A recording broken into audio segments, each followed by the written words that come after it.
Hi folks, welcome to, Thomas Williams, Randy Morgans and myself, Alan James. Unfortunately, we had a few problems on Sprecher, so we're now running the stream on Circle of White Light. Randy, over to you. Okay, so I have to admit, I'm a little fragmented at the moment trying to solve problems that just could not be solved on that platform. I have no explanation for that. My apologies to the listeners. I guess kind of pick up where we left off, and hopefully the people found the stream, because unfortunately it became impossible to even communicate on the chat. So, wow.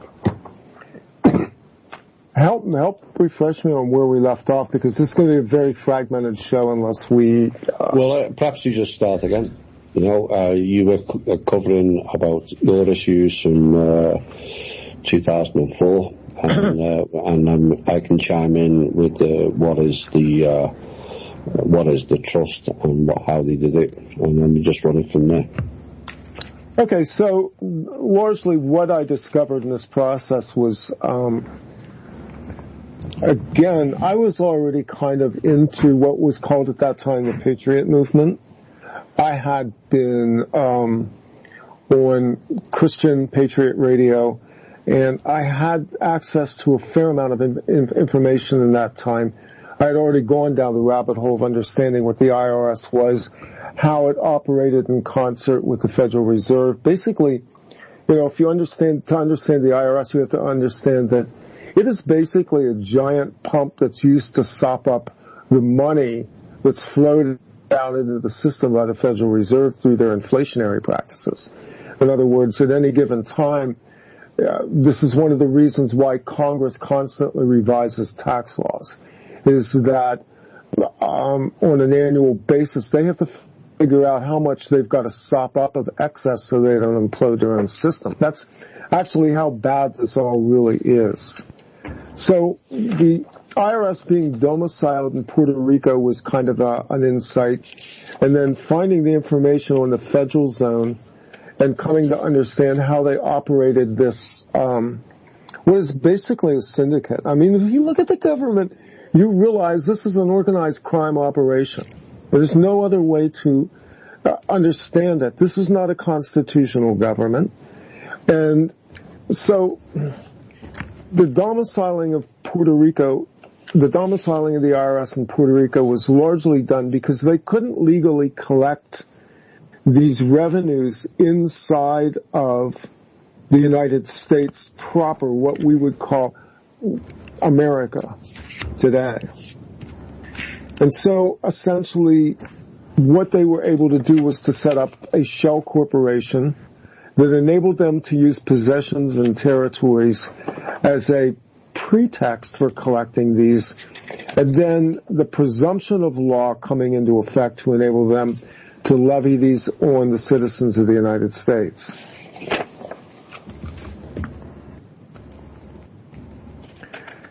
So in 2004, as I was being hit with this, I was doing a lot of research, and I began to understand that the process that was basically being used against workers specifically was a paper process, and at this time it was also an electronic process, because they were generating these notices of levy on computer systems with no legal signature. There was no officer that ever signed these documents. So at that time, and these things can change, you got what was called a Form 668 AW notice of levy from the Internal Revenue Service. This was sent to an employer, and it basically was a notice to an employer with the pretext that this had been properly negotiated through a legal process. Understand that nobody can take money from you without a court appearance and a judgment by a legally established body. What the IRS does to get around this is a number of things. First, they're using a ruse. They're sending you a notice of a levy, which in fact isn't the levy itself, and in fact there's no document recorded in any proper court that enables them to do this. They're simply generating paper from their own offices under, again, a pretext. So filing this with somebody's employer creates an atmosphere of fear. There's a number of things that go into this, and one of them is a legal definition of what an employee is, and under the Internal Revenue Service Code, this is really important to understand, too, that the IRS operates under a code. Why are they using a code? What is a code versus a law?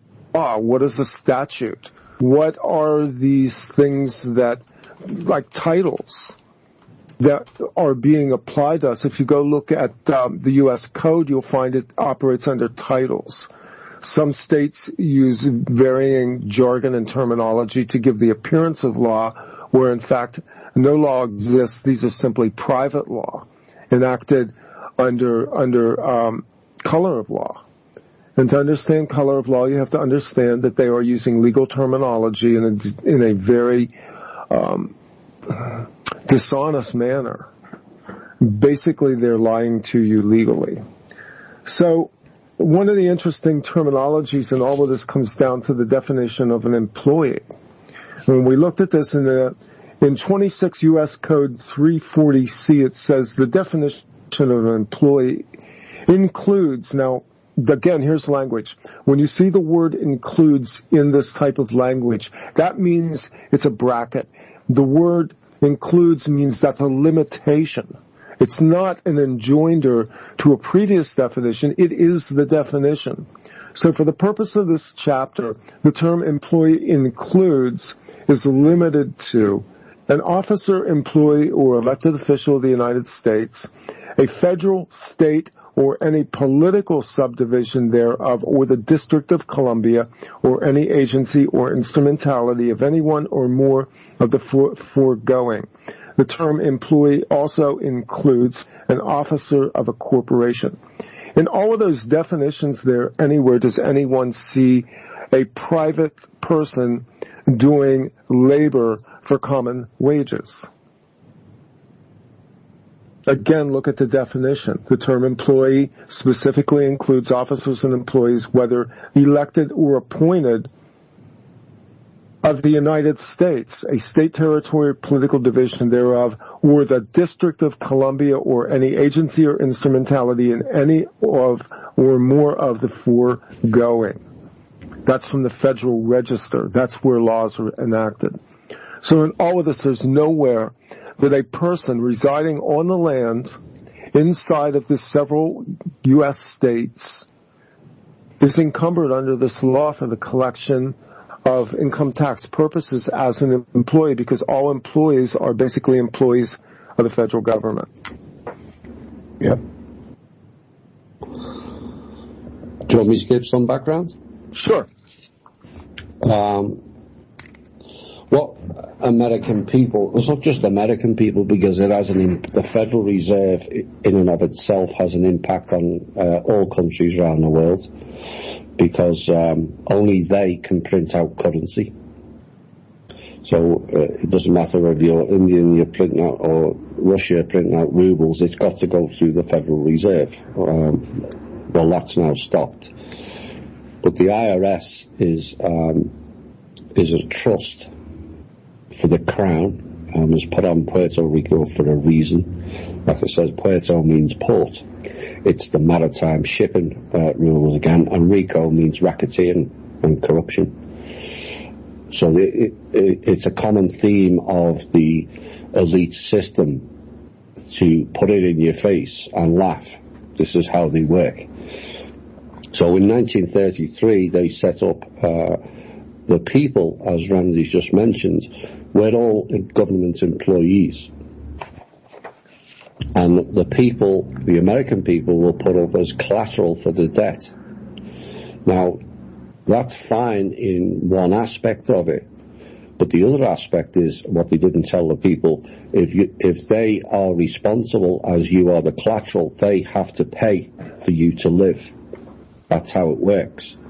So they should be paying all the utility bills, all the mortgage and all your food bills. They're already paid. It's part of the collateral. But these people steal from both ends. And the Federal Reserve, which was agreed upon under rather suspicious circumstances with the Olympic incident, not the Titanic, back in the early 1900s, it ran for 100 years, but it ran out in September of 2012. Well, the IRS in and of itself is a subsidiary of the Federal Reserve, and the Federal Reserve is a subsidiary of the Crown Trust. And that's how it all works. But nowhere in the IRS document does it say it is income tax. It can't, because it's illegal under the Constitution, the original Constitution, except we're not on the original Constitution, and there's 4 of them running around, and none of them are the organic Constitution. And what it actually says in the document is a tribute to the Crown, and it's voluntary. Now, for new listeners, you can go back to 2013, where the IRS Commissioner stated in front of the House and Congress that the income tax was voluntary. And this is where we're going with it. Now, no longer can they play games with it, because last year the IRS sent the Rothschilds Bank in Switzerland 800 billion of income tax. None of it, not 1 cent of income tax, goes to the American people or the government. You have to understand that. And now they can't do that, because the trustee, Kim, pulled the whole 800 billion back and put it in the trust. So this is why we're seeing a lot of financial issues globally. The other side of this is, and this is interesting as well, because not among the items being levied, there was also the payment of the SSI or the Social Security tax. Mm-hmm. And yet when you begin to look at this by admission of their own documents, there is no Social Security trust fund. What was presented to previous generations as being an old age pensioners program, in fact, has never been funded by Congress. That's why every year that has to come back up in the House Ways and Means Committee of the Congress, of the House of Representatives, and be refinanced. Because there is no Social Security trust fund. There never has been. The money all goes into the general treasury. Yep. So again, it's another gigantic skim operation. Yeah, but I know for a fact that the trust itself paid the Social Security. And the Social Security fund is a slush fund, same as the income tax. It's a slush fund for these crown globalist elites, all of it. So in all of this, I'll cut to the chase, because reading law is boring on air. And my point in opening this up is that we've really been left almost like lambs to the slaughter in this whole thing. The offset to my own battle was largely that I lost. I wound up having that money extracted from me. It was over $7,000 that they took from me. And the only recourse at that point was simply not to reconsent.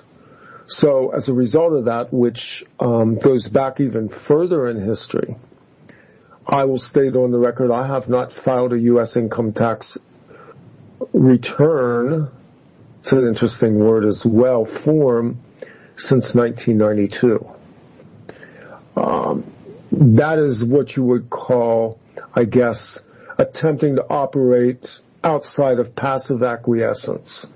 In other words, they rely on us constantly re-upping ourselves, re-volunteering, the submission of forms and signatures, the identification of yourself as a taxpayer, which is on the form, the signature on the line under penalty of perjury, meaning that you've now volunteered to perjure yourself on paper, are all ways in which they pull you into what's called tacit acquiescence of their contracts. It's all by fear, isn't it? You know, the minute somebody gets a law document or a court document or an IRS document, people go into panic. Yeah. And so, I'll just sign it. Well, that's not served us too well. I do get it, but it's not served us too well. And, you know, shows like this are designed to teach you that this whole thing was a scam, not only on the people, but on the country as well. Because not one single cent, I'll repeat again, not one single cent of the income tax that the IRS collects on behalf of the Federal Reserve and the Crown goes to America, the country. None of it. And this is why there is the budget debt, which is now being paid off, despite what the mainstream media will tell you. Because what happens then is America, the country, doesn't have enough funds to fund itself. It would with the income tax. And then has to borrow money from the Federal Reserve, the same as every other country, I might add. That's why I said this is a global thing, not just American. And every dollar taken from the Federal Reserve is charged at 10% interest. It used to be 6, it's now 10. And that is why the country's in debt, because you cannot recover 10% interest. You just can't. Not when there's no income stream. So in all of this, we come back to some fundamentals. First off, it feels to me like, well, I can tell you, we were basically pledged by our parents into this system via the birth certificate. And Thomas has gone into, you've done amazing and brilliant linguistic analysis of the terms of what that means, the birth and the certificate of the birth, the passage onto the ship, which is maritime law, which basically means that we are now on the ocean, on the waters. We've been removed from the land. I mean, I think a lot of people already hear these terms and understand them. I think we have to go back and constantly retrace our steps, because over time we've kind of, we have new people that join us who are new to all of this and haven't done the research.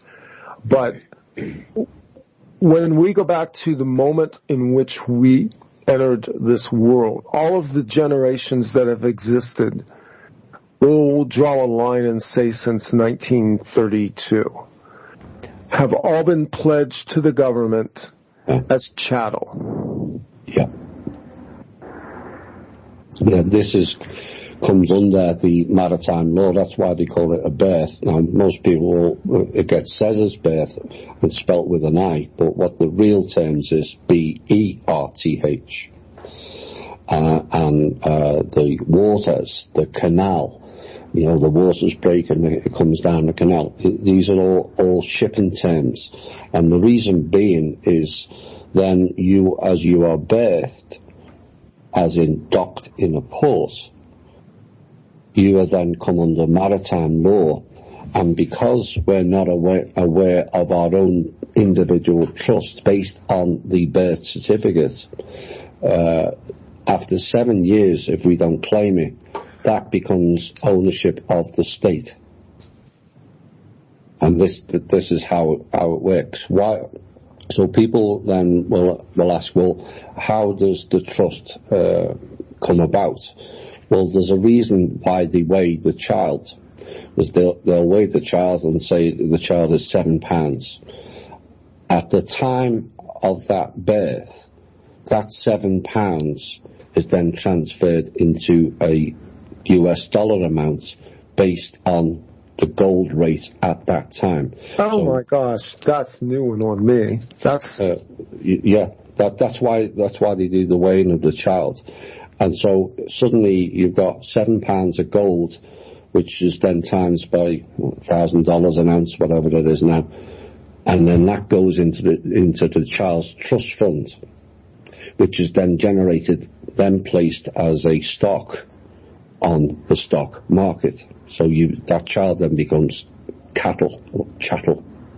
And that's how it works. So that trust fund is building up, and then it gets to 7 years, and then you've got the maritime law.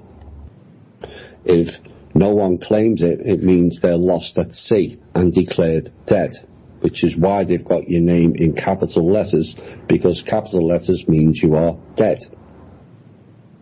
That's why on the gravestones it's always in capital letters. Dead people. So, I see dead people. Yep. And that's why when you claim your title for your mortgage, that's why it says tenant on it.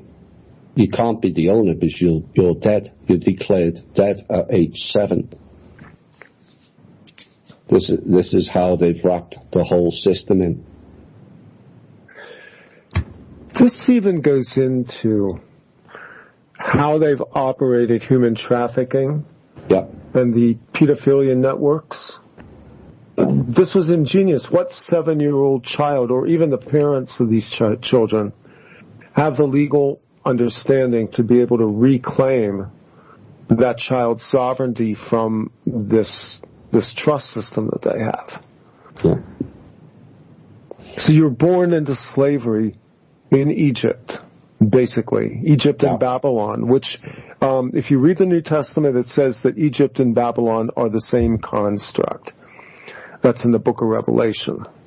Yeah. And it even talks there. I mean, this is interesting. My previous background was largely in Christian radio. I spent 7 years dissecting the book of Revelation. And in the 19th chapter of that book, it lists an entire, what you would call, cargo list of this ship. It includes wood and spices and gold and silver. The final line of that verse says, and the souls of men. Yeah. This is why we say the trust is handing back souls, because it is. Which was energy. Yeah, no, there was what we closed out that public service show that we did together, and I asked you what the value behind the trust was, and your one-word answer was souls. Yeah. And I've often wondered, since we did that show, because it's got considerable viewage on it on YouTube, how many people paused when they heard that and stopped to realize what was really being held inside of this system. Yeah. You know, I've said it often, I don't care about money. I just don't. You know, some people, that's the main focus, that the trust gets the funds out. Well, to me, we have to think better and act better and need not greed. We have to change the mindset of the current collective. But, you know, people will see it as a representation of a piece of paper with a number on. Doesn't matter what the number is. The way I see it, and when people really grasp what I'm about to say now, then you're on the right track. It's not the piece of paper with a number on. That has no value. It never did. It's all fiat. It doesn't matter whether it's a US dollar or pound sterling. That is life force energy. It's a representation of your life force energy, because all the funds that are generated, doesn't matter which currency denomination you have, is a representation of life force energy, because you've put your labor, your life force energy, to creating that piece of paper. And that's what the trust is all about. And we had to shut off all the harvesting. They were harvesting in terms of land, resources, and what you also have to understand is humans to them are resources to be used, abused, and used as slaves. That's the overriding thing of what the trust is doing. We're returning the souls in some cases, as many have sold them out, and also the life force energy back to the people. So we go back into history a little bit more. Can we agree this is not an on-world system? No, that this system was set up by what we would call the Draco and the Anunnaki. Yep. and the Orion group. The Orion, the money system, it's in and of itself came out of Orion. Because when you go back into history, you can only go back so far, unless you listen to Thomas's From Russia with Love series, then you have a Wayback Machine. But tracing a money system, a system of commerce, that's another interesting word. You go back to Mesopotamia, which was what was called the Neolithic period, which is where you see the rise of actually what developed to be colonialism, the conquest of lands and people held in captivity and used for purposes of exploit on the high seas. The exact same language that shows up in maritime mercantile law. Yeah. Well, essentially what they did in the last 100 or 200 years with the legalese, it's not law, it never was, which is Latin, which is the reptilian language, so nobody understands it, is that they transferred the law of the sea, you mentioned it earlier, onto the law of the land. And that's why they call it, when you go into a court, the dock, it's another port. And what do you hand to the judge and the lawyers pass around? Documents. It's all shipping again. And this is what we have to reverse: scrap maritime law, scrap legalese altogether, and return to natural law. With natural law, you only need 4 rules. Thou shalt not steal, injure, harm, or murder. It's 2 words: personal responsibility. If everyone was personally responsible, we would not need laws. That laws are for corporate, or core pirate, which is the correct term. The pirates of the sea came the pirates of the land. Yeah. So in this mercantile system, which has gone on now for probably 10,000 years, longer, I'm sure, right, in terms of what we call history, the entire human race has been subjected to endless cycles of being exploited as slaves and used for common purposes of labor, the generation of wealth, building out of civilizations and empires, and looting of energy. It's that simple. And food. And food. Yes. Yeah. Which may disturb some, but it's fact. And it's gone on 16,500 years, minimum. This goes into the shows. I've got another one coming with the fellow in Ireland named Wolfemus, and we've talked about the cannibalism and where that came from. Yeah. It goes into some dicey areas, and this is, it's not something I'm real comfortable with, this concept that basically we evolved into cannibalistic hairless apes. I don't think that accounts for the origin of humans at all, but I think it accounts for the origins of a psychopathic class. Yeah. And the psychopathic class have always been cannibalistic, vampiric, looting, baby killers. I mean, that was the system of Baal that's recorded in the Old Testament of the Bible. The Hebrew people, the people who claimed that they were following Yahweh and the El gods, were literally placing their babies onto brazen altars in sacrifice to Moloch and Baal. Yeah. This goes back a long, long time. Solomon, people think that was the first temple. It wasn't. It was the second temple. Herod was the third. They've already had 3 temples. The original one was in Russia. No surprise there. These so-called gods, which are in all the books, and people think it's our God. No, it's not. It never was. It's theirs.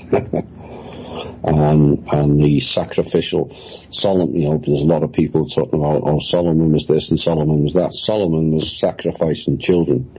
Solomon also bound by covenant for 3,000 years, which ended in December, the darkest of demons who contributed in building that second temple. And all of it was sacrificed by fire. And it's just gone on and on and on from there. So then we come down to where we are right now and why this great war that's going on. I don't know that people have looked back on history and realized we have lived in a state of endless warfare throughout our entire lives as a race of people in this world. Yes. And what constitutes that? Is this something endemic in the human condition? And the more I've looked at it, the more I've realized that when you look at these civilizations, and that term's used advisedly as well, because I'm not convinced that civilization is a good thing. We idolize that term. You know, even in the alternative communities, we have this concept of the breakaway civilization, the SSP, the Secret Space Program, which many people have talked about. But the building of civilizations was really just erecting of these cultures as giant Lushvats for the off-worlders and the continued enslavement of each other. We literally are our own slave masters. Yep. You know, it's, for those new, the SSP, none of them are good. And I mean none. Some of them are run by reptilian groups. This we do know. And they're not interested in humanity. They never have done. And the SSP will be eliminated shortly. Mark my words. Because those people are going against the peace treaty, which was implemented in August of 2016. And they're not compliant. We never expected them to. That particular group have lost the plot altogether, and you know, it's one giant system, and it's gone on.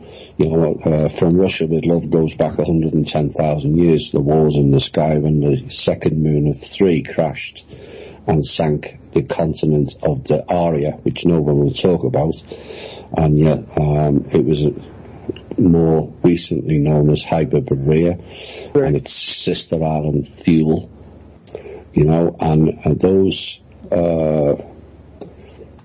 beings taught the humans, largely the white race, when they did go out across the world to teach the tribal people. I mean, in particular in India, the scene of the first Garden of Eden, to stop sacrificing to these fake gods. So that's how far that I know, and it goes back even further, but that's the part that I covered on my show. And it's one giant loop harvesting factory. You know, the astral layer, you know, people, it's the third layer. You got the physical and the etheric and the astral. And when you overlay that on the 7 chakras, that's the stomach, the gut. Look at the word colonization, colon. And then you have the programming is go with your gut. No, you don't. You go with your heart. And this is what's been cut off of the higher development, the throat, the crown, the heart center, which is exactly the same when you overlay it on the different planes of the physical, etheric, astral, which is a trap, and then the 4 mental planes when humans' natural abilities, not magic, natural abilities start to kick in. That's your junk DNA. They want everyone stuck in the construct, and that's where the construct is. It is the astral layer, lower, hell, and the upper astral, which is heaven. And yes, it is blissful, but it's still a trap. So we derived down to a point where we had a money system. We always had a money system. Like, that's obvious if you even go back and read the history that's extant in Babylonia, Mesopotamia, and then the succeeding kingdoms. And money was largely based at that time on ledgers and books that were kept, with the concept that money itself was based on what hard monitors call hard assets, gold, silver, things that were exchangeable. We got to this place in the late 20th century where we started to move into this electronic banking system. I mean, I trace the electronic banking system back to probably the late 70s as we began to see ATM machines popping up and the issuance of credit cards, debit cards, and instruments like that. I'm sure it goes back a bit further. But we're now at this place where money is such an abstraction that nobody understands the fundamentals of what this money really even is about. When, if ever, did we have a concrete form of exchange? Originally, most of it, someone went to market and they had 2 cows and they swapped it for 3 pigs, depending on the value that was set between the trade routes. But in came the Hebrew-based Knights Templar. That's where your usury and banking kicked in the 1100s. The Order of St. Jerusalem. And what they did is they were stationed on the trade routes, and the traders would come up to them, hand over the gold, which is a lot of the trade then. In fact, gold and silver is the only valid currency. Pieces of paper are not. That's why you can never discharge your debt currently, and that's why you never own your own home. They'll tell you do, but if they decide they're going to take it off you, you've got no recall, because you can only pay debt off with gold and silver. That's why Reagan was forced into taking it off. So then, on the trade routes, the traders would hand over the gold or the silver rather than carrying it all around, and you were given a piece of paper, like an IOU, and then you could take it on to the next town and the next station. But what these Knights Templar was doing was these crusades, if all the traders went into one particular town, they would raid that town and tip it upside down and then kill a load of people, and then those people who had handed over the gold are never going to collect on the IOU piece of paper, and they just collected it all, and they collected vast volumes in the 11, 12, and 13 and 1400s. After that, in came what is known as the Illuminati banking and the Rothschilds, that was set up by the former trustee, as the Rothschilds received $20 million in 1512 or 1520 from the trust to set up their empire. And eventually, that's what we've got now. The Rothschilds being the House of Bauer. Yeah, the House of Bauer. That's just like Moses and Baal and Moloch and Ra. They're all titles. They're not one individual person. It's a title. Yeah. Yeah. So here we are in the gateway of the 21st century. And I guess we can kind of maybe segue into what is going on now, because what we know, based on what you've brought out, and many of us have known for a while, is that the present banking system is largely bankrupt, and that they need to find other ways to operate. Enter, stage left, blockchain and Bitcoin. Yeah. Yep. It's the banking system has ended. Publicly, I suspect it may be this month. That's what we're led to believe. They've got nothing left. We we've done so much within the banking to cut off the back doors. You know, there was over 30,000 back doors into banks. The deep web, not the dark web, the deep web ran off online banking addresses. You know, and you had every single agency and every single government able to access the banking and people's private accounts. Well, all that got cut off, and then recently we cut off what's known as the off-ledger black screens, and there is no codes for that anymore. We cut off the families who were who had the full access to the former system. We cut off the PINDAR, who had full access to the former system. The NSA, the CIA, you name it, DHS, and the IRS, they've all been cut off and out of the banking system. And they kept going until a week last Saturday, no, the previous week, and Kim cut off the banking credit lines. And the reason being is you've got the likes of, I'll just give an example, Citibank is over 600% in negative liquidity. And they were issuing credit notes to each other to give the illusion of staying afloat on the condition that the Rothschilds delivered the RV, which is never, ever going to take place.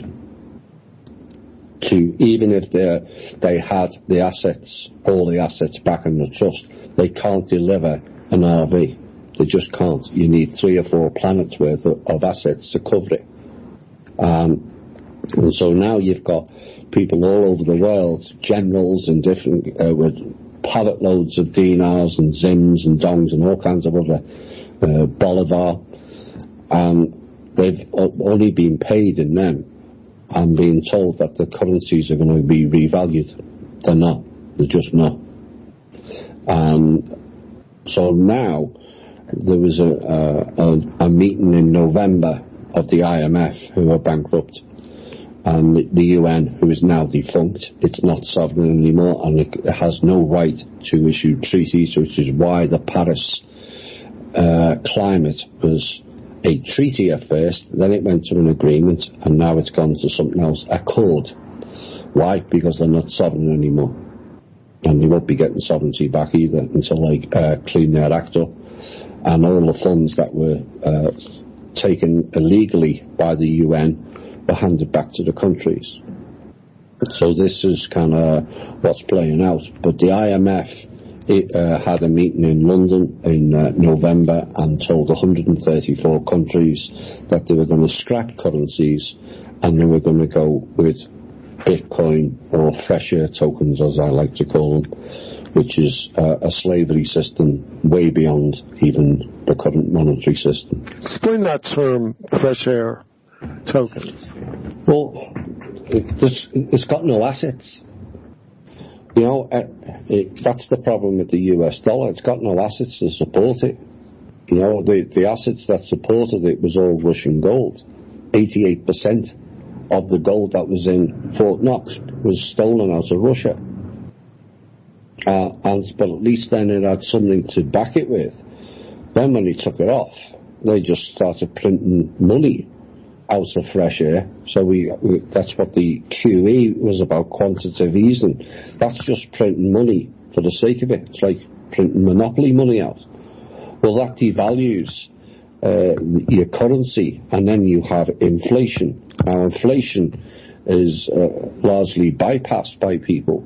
Oh, yeah, the inflation rate is 2.3%, and now it's 3.1. Well, what difference does it make?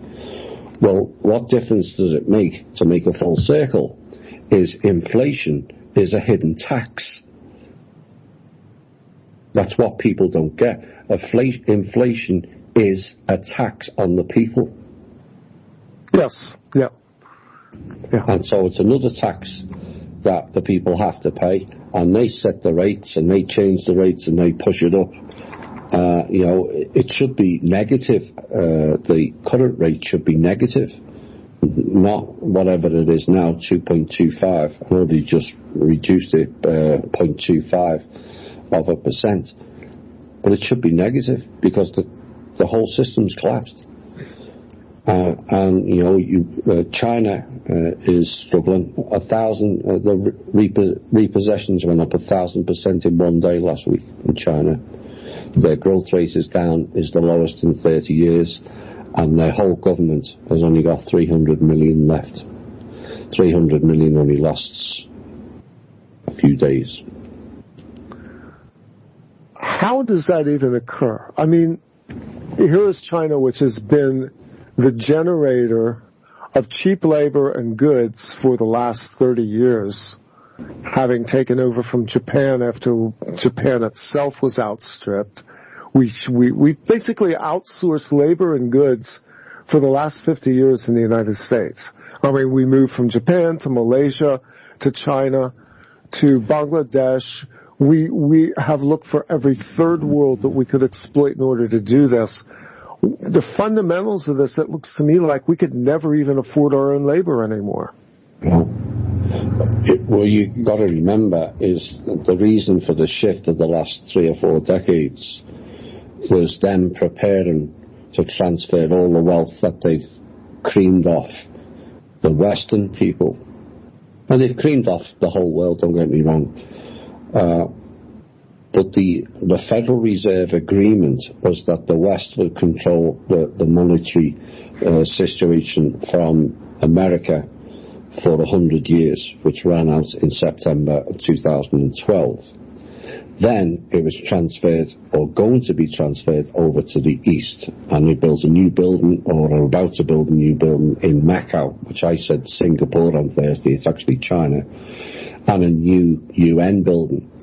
So everything was getting shifted, and so what happens then is the East will have a share of wealth, and the West will be collapsed into third world countries. That's now been stopped. This is what all the to and fro between the trust and the clowns is going on, because we're not allowing it. It's that simple, and they know it. They can't pull it off. They've got nothing left, because these people, all these royals and the bloodline and so-called elites, were that stupid. They handed over all of the Earth's resources, and it got placed in the trust, which is off-world. And once Marduk, who ran the trust, had all the assets in 2007, what did he do? He cut them all off. And this is why you're getting certain people like Emma Von Wrights crying, where's our trust funds? Well, you didn't have any. That was the illusion. You got played. We all got played. All the elites, Rothschilds included, they got played. And now they're fighting, we have this trust and we have that trust. No, you don't. It's all in the trust. And all these 6,500 different separate trusts, which were used for all kinds of nefarious purposes. There was one in Eastern Europe that was an assassination fund. A trust for to assassinate political people. Of course there was. Of course. You know, and that's all they use it for, to keep that control going. Well, those trusts got swallowed up, and it's now one trust, which is the Manor World Holding Trust, and it's going to be distributed back to the people, not to bloodline elites. They gave it all away. They gave all of our resources away. We got blinded, you see. You know, like the Rothschilds, they got given 20 million. Well, if they give you 20 million is a lot of money now. I'm talking about in the first 2 decades of the 1500s, they got 20 million to build the empire. Well, all they were doing is collecting things and harvesting things, and then they had to pledge that to the trust. So every single bank, every single piece of land, every single resource above ground and in ground was all pledged to the trust. And by 2007, Marduk had everything and then shut them all off. You know, this idea that they're going to get rid of 90% of us, it wasn't. That was the first figure. They were going to get rid of 100% of us. But you try telling that to the Rothschilds, because they think they're all so important. They've all got their fake titles and I'm Pindar and this, that and the other. It's all seducement. Marduk gave them pieces of paper with numbers on like confetti, because he knew it has no value.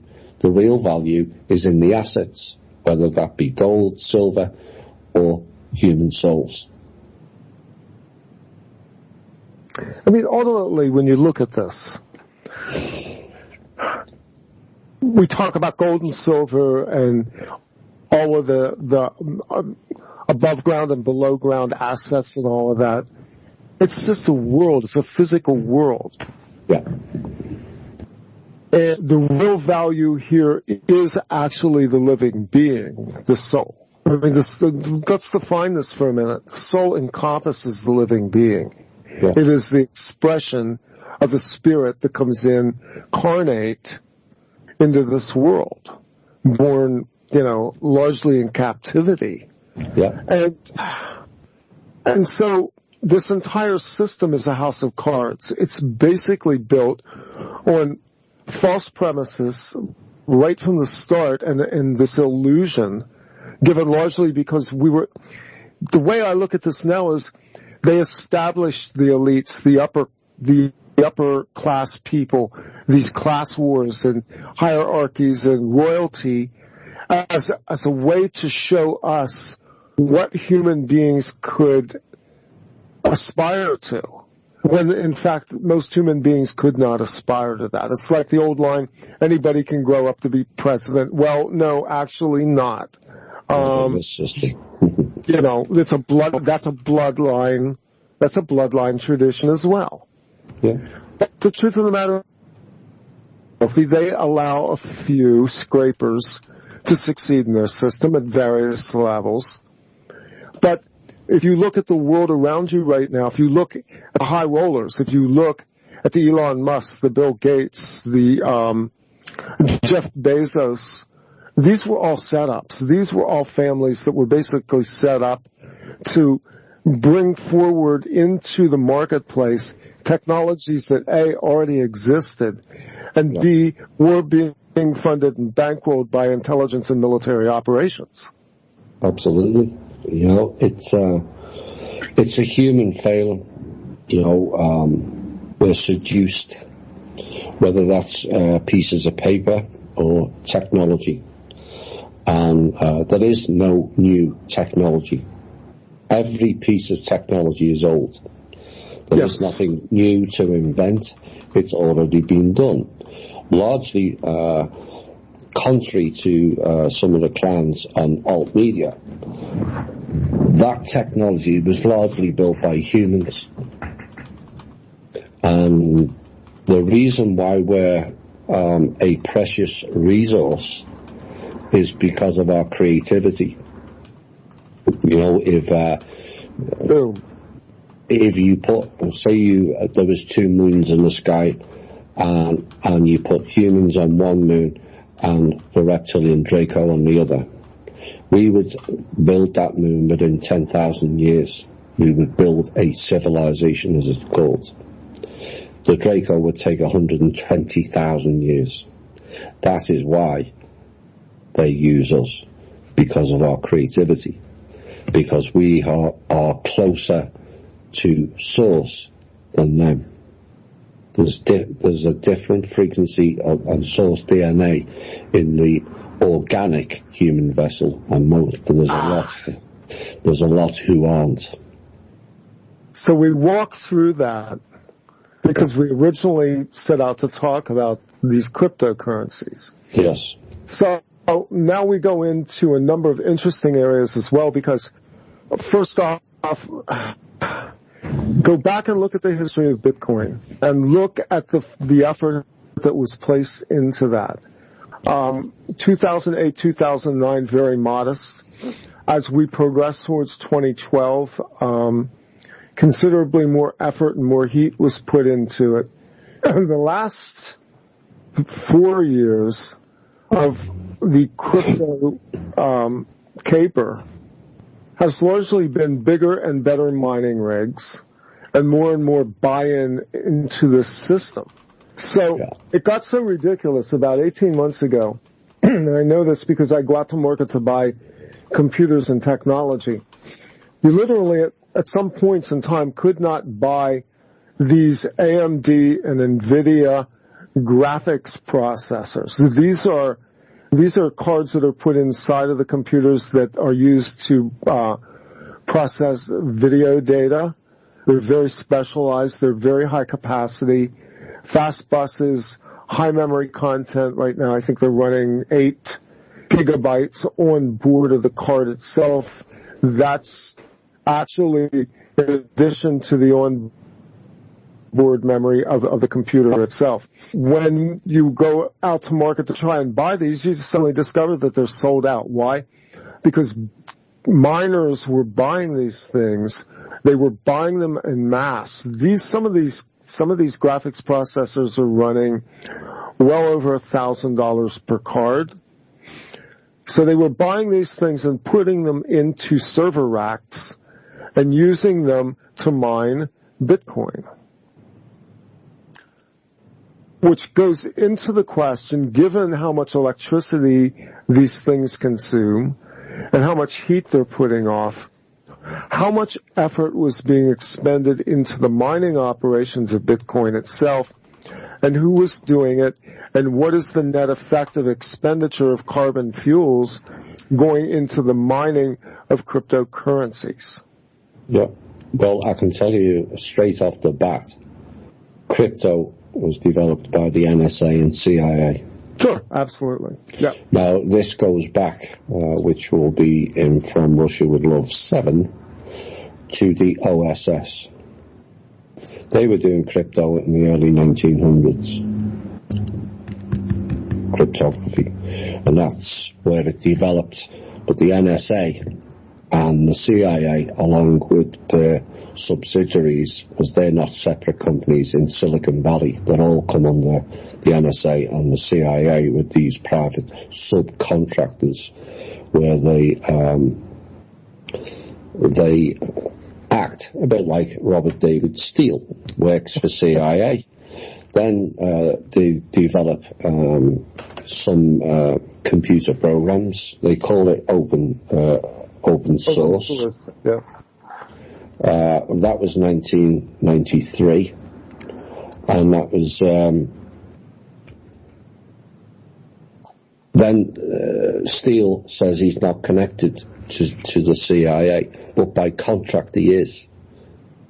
And this is where all the funding that's gone on, the military funding, has been siphoned out the back door to these private contractors and security people, and they're running programs for and by the agencies, but not giving the illusion that they're not connected to the agencies.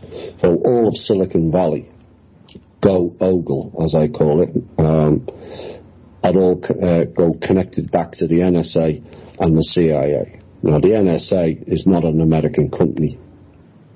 It is a subsidiary of GCHQ in London. Always was.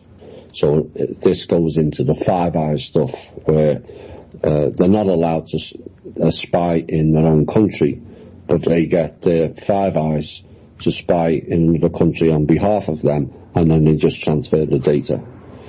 And the Bitcoin's the same. You know, Orwell warned of this back in 84, and people think, oh, cashless society. And yes, that would be fantastic if we had a society that was personally responsible. We don't. We have a society that's materialistic and greedy. And so the idea behind it is several-fold. This is why they're launching the 5G. Forget the dangers of frequencies. That's the sideshow. The real issue with 5G is to build up the power base to create the bitcoins. And they're going to use people's phones and the computers. In fact, they're already using people's phones and computers, because if you check your CPU, it's way higher than it used to be. Yeah. The phones get hot as a rock on a summer day. Yeah. Just walking around with them. Yeah, and I go through this constantly. So basically they're running bot networks right through personal computing devices. Yeah. And, you know, we had the issue 4 or 5 years ago, and suddenly they started giving free phones away to the black communities or people of low income. They gave me a phone. Yeah, and they think, oh wow, isn't the government great? No, they're setting you up, but they're going to use your phone not only to track you, but they're also going to use your phone to harvest the energy off it and the power base to create these fresh air tokens. And that's all it is. There's no asset base. People should go and read the Libra documents that the Facebook clowns put out. It's kindergarten level. I know, it's laughable, but there's some interesting nuggets in there. Oh yeah. And one of them is that Libra has said, they are pegging the value of Libra, which they claim is both decentralized and non-inflationary. Go figure that. But they're pegging it to a basket of currencies. Now, where have we heard that term before? Yeah. Well, the Economic Forum in Davos in 2013, and Swiss Indo, and any number of these harebrained schemes that have been launched over the last 4 or 5 years to lure people into thinking that there was going to be an RV. Yeah.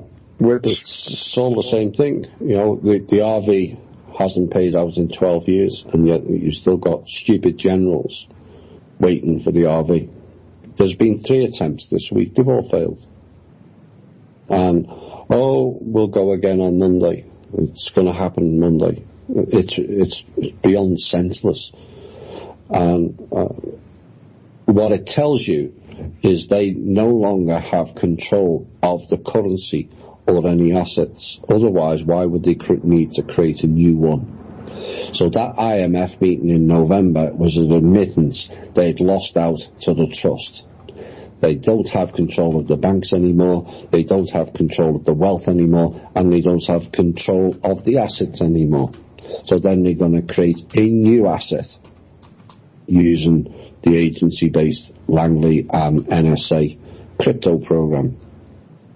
You know, and then it's the most ridiculous thing I've ever heard. You know, and people are going, it's getting round the system. Well, you just found out last week that the IRS is now going after all people with cryptocurrency. So that's really getting round the system. It's not getting round the system no more than the BRICS development that we had 5 or 6 years ago. They're going to take on the cabal. You know, BRICS was set up by Rothschilds and Rockefellers. You'll think they're taking themselves down. And essentially the decentralization, which is mentioned, is them. This is no longer a millionaires game. This is a multi-billionaires game, which is why Bezos is included in it, and Rothschilds are always included in it. And they're going to decentralize, which means shut down everything of the old system, which is the banks, all of them. And all the new banks are going to be on your phones or your computer. So all your JP Morgan staff and Bank of America, Wells Fargo and Citibank and Barclays and all that, they're all going to go. That's what they're telling you. And imagine the job losses in that, because they're not going to replace them like so what we're trying to do with the People's Club and in conjunction with Randy's team and Alan's. They're not interested in that. They'll just shut it down. And once they get you on that system, you know, and people want to see how the system works, go and watch the series on Netflix, Continuum. There's no currency. You do something wrong, they press something on your wrist, which is the chip, and they just delete you. The Chinese social credit system. Yeah. Which ultimately is where Libra will take us. Ultimately, Libra will be pegged to the Chinese social credit system, which will be a scarlet letter that will bar you from participation into the dominant economic structure. Yeah. Make no mistake about this. This is a serious thing. I've had ongoing conversations with people on Twitter, and specifically what's called crypto Twitter, which is basically the Bitcoin heads and blockheads that are mining the chains for their own bondage. Yeah, I just confabulated all that into one sentence. And they aren't taking Libra seriously. They basically believe that Bitcoin will be the dominant player. I think they'll give a fair run at it. But here's the problem. I don't.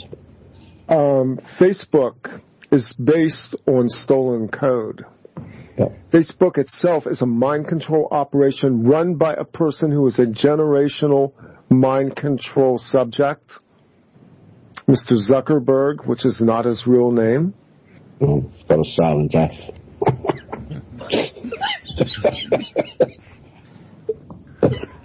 And basically the entire story of this, there's an article on American Independent Media, their website. The article itself is vetted as much as possible by the former roommate / male lover of Mr. Zuckerberg. And the story is told there of how this was all controlled by Lawrence Summers, the president of Harvard University, through Mr. Zuckerberg, through the Winklevoss twins, and a group of other programmers who were working on a social media platform that would never have scaled outside of Harvard itself, but that in fact they had already located the code that would allow them to scale. This code was basically stolen in a hacking exploit directed by Mr. Zuckerberg at Harvard on the son of the owner of the corporation who had the code, which is called the Leader Code, which was then transferred to the IBM Eclipse Foundation and put back through Harvard as being open source code. Open source. Open source. Which is Robert David Steele. It was stolen. It was put through Eclipse, and it came back out the other end of IBM's Eclipse Foundation as open source, and that was how they were able to scale Facebook to 1 and 2 billion users. Yeah. Now, currently there are 35 million, these are the figures that I pulled up yesterday, 35 million users of Bitcoin. Bitcoin right now is struggling to scale. It has struggled to scale. It has problems with its block size. It has already been branched, which is basically where, or what they call a hard fork, where the software is forked off into another version. And that version is now called Bitcoin BSV, which is Satoshi's vision, which claims to go back to the original core philosophy of Bitcoin itself.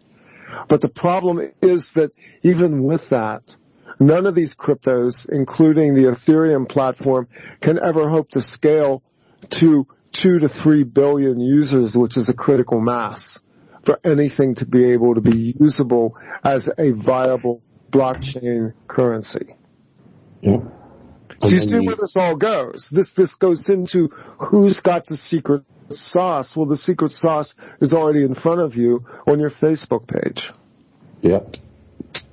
Well, of course, Facebook came about on the very day that Langley shut down that program, did it not? Exactly. Yeah. Langley being CIA for those in Europe, just in case. But, you know, let's go, going back to the birth certificate and dead people. Look at the terminology, crypt. It's the same thing here. You know, it's dead given currency. You know, look at the word currency. That currency is energy. Electric energy, electric current, currency, plural of energy. And that's why I say the trust fund is about retaining your life force energy, not pieces of paper or fresh air tokens. They've just harvested energy left, right and centre for thousands of years. Yes, you encrypt and decrypt. In other words, you kill it and then you bring it back from the dead again. Yeah. So it's a resurrection process. How very fascinating the language is. Oh, yeah. You know, it's like encryption. People go, oh, you need encryption email, Thomas, because they'll spy on you. Who creates encryption? CIA. Yeah. You don't think they didn't put backdoors in it? Well, that is the big argument. I mean, to date, nobody's demonstrated. We know that the blockchain is not private. They have repeatedly been able to penetrate the blockchain to isolate. Well, didn't the IRS just send out all these notices to people that they identified as, the language is cloaked, potentially being people who may have taxable events, capital gains as a result of trading Blockcoin? How did they find that out?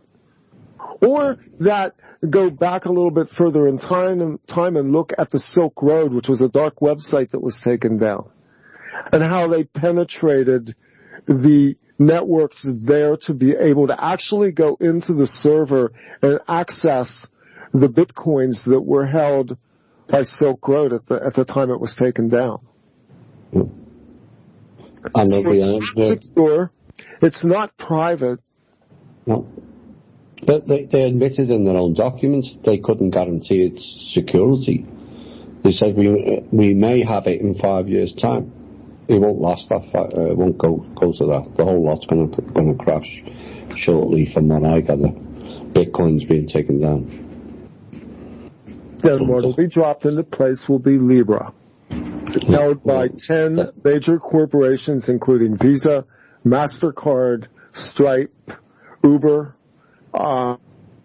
This consortium would become the board of governors for a global Federal Reserve system based in cyber money, digital electronic money that fundamentally has no root to any value in anything, coursing through an electrosphere. Yep, and then they turn around and say to you, if you dare criticize the system, we're going to delete your account. And people go, they can't do that. You try telling that to people who used to smoke in bars or sports stadiums 20 years ago, that they'd be banned from it, and they would have laughed at you.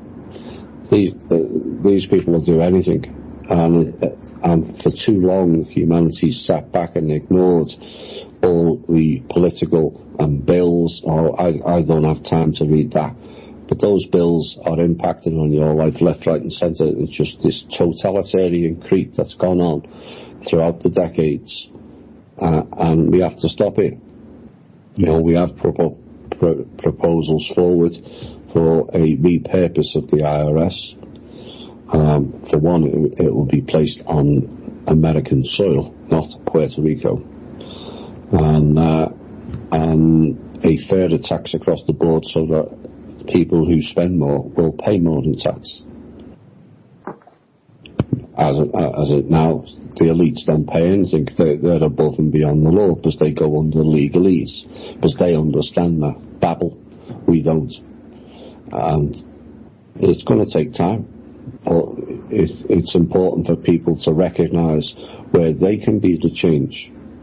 You know, why are you banking with Bank of America, Wells Fargo, Citibank, or Morgan Chase? Why are you contributing for them to run us down, or Barclays or HSBC? Just don't bank with them. Why are you funding certain insurance companies, like the ING, which is International House of Holland? Orange. There's a racket that doesn't get talked about enough. Yeah. Insurance. Oh my word. Insurance, especially life insurance. Sorry. Yeah, I see we're kind of at the top of the hour here. Alan, do we get a hello, Alan? Hello, hello, I'm here. Are you there? Hi, Al. I'm listening intently, and I'm bouncing from one chat room to another. Yeah, we're going to go to a musical break, and we'll let people have a loo break and put on the kettle or what have you. We'll go to a bit of music. I'll just say to the people on the chat room, if you have a question at the end of the show, if you just put a Q at the start of it, so I know it's a question. I can pick it out from all the chat that's on the chat room. We've loads of people on the Circle of White Light chat room. For the people who are on the Sprecher chat room, if you come over to Circle of White Light, you don't need a username or password. You just type in a name and click the box that says guest. The speaker chat room effectively went down when I nuked the show. Oh, okay, fine. Okay, we basically collapsed that entire stream. So I am so apologetic to the listeners out there who had to suffer through that, because everything that should have worked did not in that first half hour. That's okay. It's just one of them things. So we'll go to a musical break, but if there's anybody listening to the show and you want to jump in the chat room, just type in a name and click on the guest box and you'll be able to get in. It's that easy. There's no username or password required. Well, we're going to go off to a musical break and we'll be back after this. Okay, we're back on air, and hello to everyone. You have myself, Alan James from Circle of White Light. You have Thomas Williams from the Truth, Honour and Integrity Show, and Randy Morgans from Off Planet. And you're probably wondering why you're listening to the show on Circle of White Light. Well, we have a few technical problems on Off Planet there. Randy, if you want to jump in and just clarify that for the new people that have just tuned in and logged into the chat room. Sure. Yeah, I appreciate everybody that followed us over, and to Alan for picking up the ball so quickly. What happened was basically the entire system that has worked on previous broadcasts that I've done just collapsed. There was no way to get voice levels working. So fundamentally what happened was we collapsed that stream and brought it in over here. It was disorienting for me and for Thomas and Alan. It was disorienting for the audience, and for that I apologize. We're going to go hardware from here on down the road, by the way. So I wanted to conclude the last hour because Thomas and I kind of did the tour de force. I mean, we literally walked you through economic tyranny over 15,000 years. And it's not as hopeless as it sounds. But I think we got to be careful here about the pitfalls that are being thrown at us right now. And the biggest one that I see is this entire cryptosphere. I understand that people are passionate about this. I understand that Bitcoin and other cryptocurrencies and blockchain have been sold to you as a liberation technology, but they are not. We just saw recently the emergence, the public introduction of Craig S. Wright being Satoshi Nakamoto, the person behind the white paper for Bitcoin. And all I can say about that is if Craig S. Wright wasn't Satoshi in the beginning, which he was not, because Satoshi was a hybrid, a typical agency, a pseudonymous identity for what was basically the NSA and the coders that were in on the core project. But now Craig S. Wright is effectively Satoshi. And so he's now the front figure in leading the blockchain forward. All of this language is not an accident. The terms blockchain are not accidental. These people love to mock the victim. Be aware the term blockchain relates to cell blocks and chain gangs. Yep. That's why they use this terminology. They are mocking you. And they are using coders, application developers, and the miners themselves to build the very system in which they hope to encrypt you into a virtual hell. That's all I have to say about that. Yeah, I agree. You know, they keep saying it's getting around the system, but the IRS just slammed that right off the bat this week. But what gets me is the sheer concept of it that is not getting through to people. You know, it's not that far back that we had the old landline phones where you put your finger in the circle and spun it round.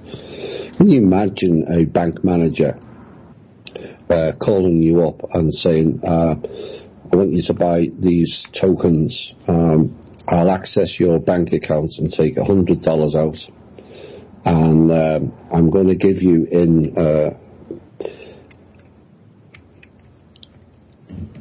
in response to that, I'm going to give you X amount of bitcoins.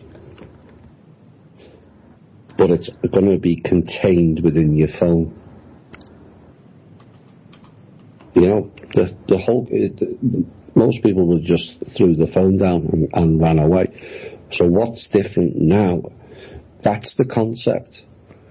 You're given money that has value, even though technically it doesn't, US dollars or pounds, and they're giving you fresh air tokens, which is no different to buying tokens on the internet to play Texas Hold'em. That's essentially what they're doing. You know, you go into Vegas, you give value money, dollars, and they give you tokens. That's the same thing. You know, you can transfer the tokens back for US dollars when you leave the casino, if you've got any left, which is rigged, as we know. But what happens if it takes off sufficiently and you want to cash out in US dollars or pounds sterling, and they suddenly decide they're going to shut it all down? Which is what decentralization means. They're going to cancel all the banks. You know, the banks, the whole system of banking is beyond stupid to me. You've got vast high-rise buildings in virtually every town and city. The sheer cost of maintenance of those buildings, never mind the staff in them, is not conducive to a proper monetary system. So the only way they can afford to pay that is if they rape it off the people. And that's essentially, we're paid for those high-rise buildings in every town. It's not sustainable. And then they realised it wasn't sustainable, and then they bring in all kinds of other taxes and all kinds of other rules. You know, you have money in the bank. And again, a simple concept that people have forgotten is banks don't have any money. They have ours. And they're not legally allowed to lend our money out. No, they're not allowed by law, or their law, to lend money. And so banks don't have any money. They have our money, and people have forgotten that concept. Same as governments don't have any money, they have ours, except not in America, because they have to borrow it off the Federal Reserve. But under normal circumstances where the taxes go to the government, you know, and this is what we have to understand and change it all out. They're going to spin it to the alt media, because they're the biggest drivers of it. That this is shutting down the Rothschilds and the big banks. When the Rothschilds are involved in the crypto, it's just hidden. They'll come up with fake Japanese names, like Randy mentioned before, and it's all a cover. It's a bit like the dragon groups, you know, the blue, black and green groups. There is a red dragon in Russia, not the clown off the alt media. And all of it's backed by the Rothschilds. They're the only players now. And this is what people have to understand. And stop falling for the illusion. We fell for the illusion that we didn't need the gold standard. We fell for the illusion that income tax was temporary, because that's what it was announced to the American public. And there's another item. You know, when people say, oh, they wouldn't do that, they wouldn't just delete your account. Oh, really? What happened in 1933-34 in America? They told the people it was a criminal offence to hold gold and silver, and you had to hand it over. Exactly. And they did. Yeah. So let's not believe that they won't go to any lengths, and that's not possible, because they've done it every single one. This time around, there's no physical goods to recall. No. There's no surrender of property in any real way. This electronic banking system has enabled them to steal silently.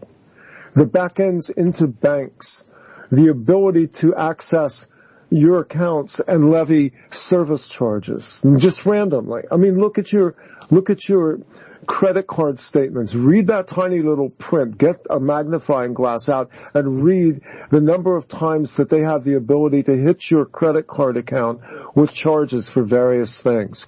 Read the statements that your banks put out, how they're levying service charges. Read how end user licenses for software enable you to be penalized for illegal use of software which you think you own but you do not own. You simply rent it, if you even get to do that. Because it looks to me like software now owns us. I mean, Alan is I've been in technology for 35 years in different ways, including development and database work. I can tell you that I am horrified by this colossus that we have built in the digital world and the abstraction that it has now created and how the human is now the last product to be synthesized into this binary system. Yeah. Again, another simple concept. You give the banks money and they make money off it.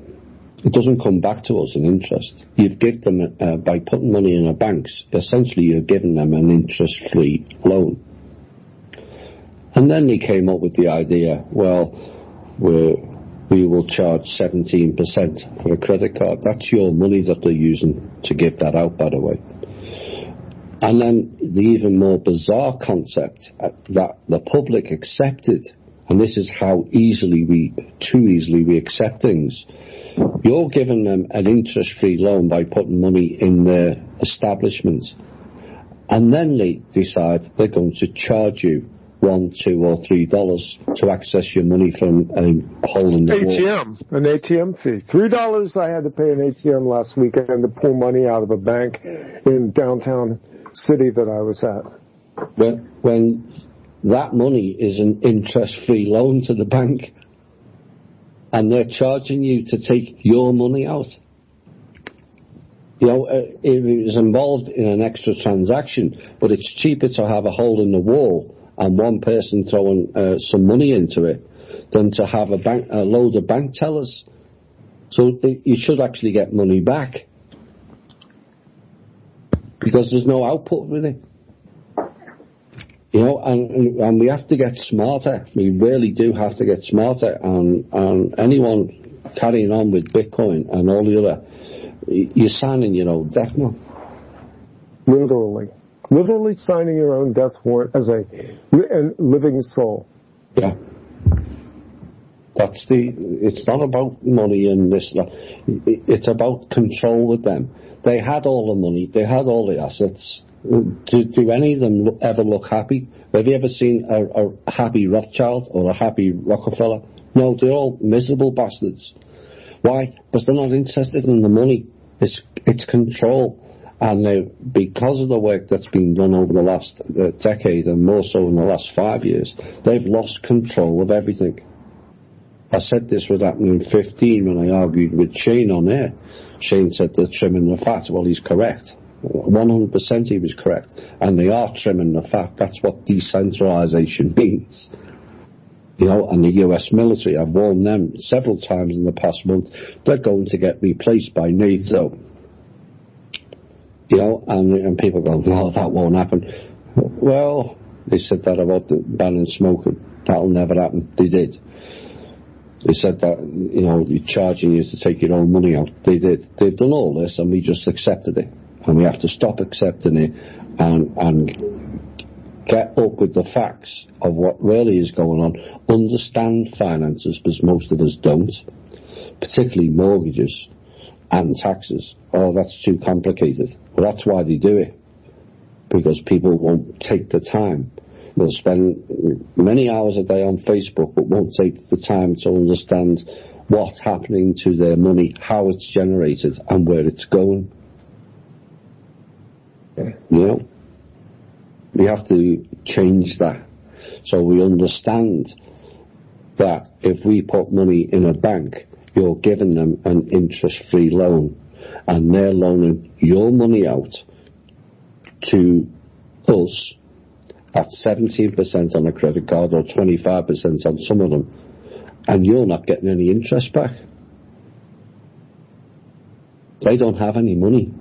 They have ours. They have conditioned us all in such a way that we forget that all money in banks is our money, not theirs. Yeah. All of this makes us sound like fear porn merchandisers. We're not.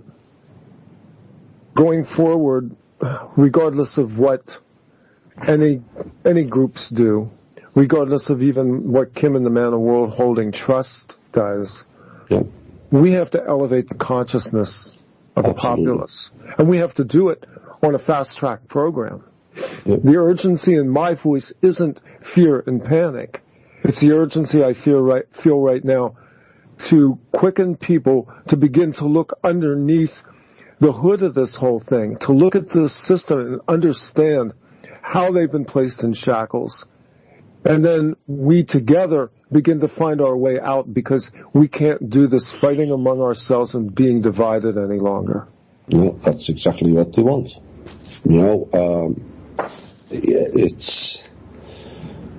We just have to get smarter, and people often ask, I would like to help Thomas. Fine. Well, there's lots of things you can do, like not bank at the banks I mentioned earlier.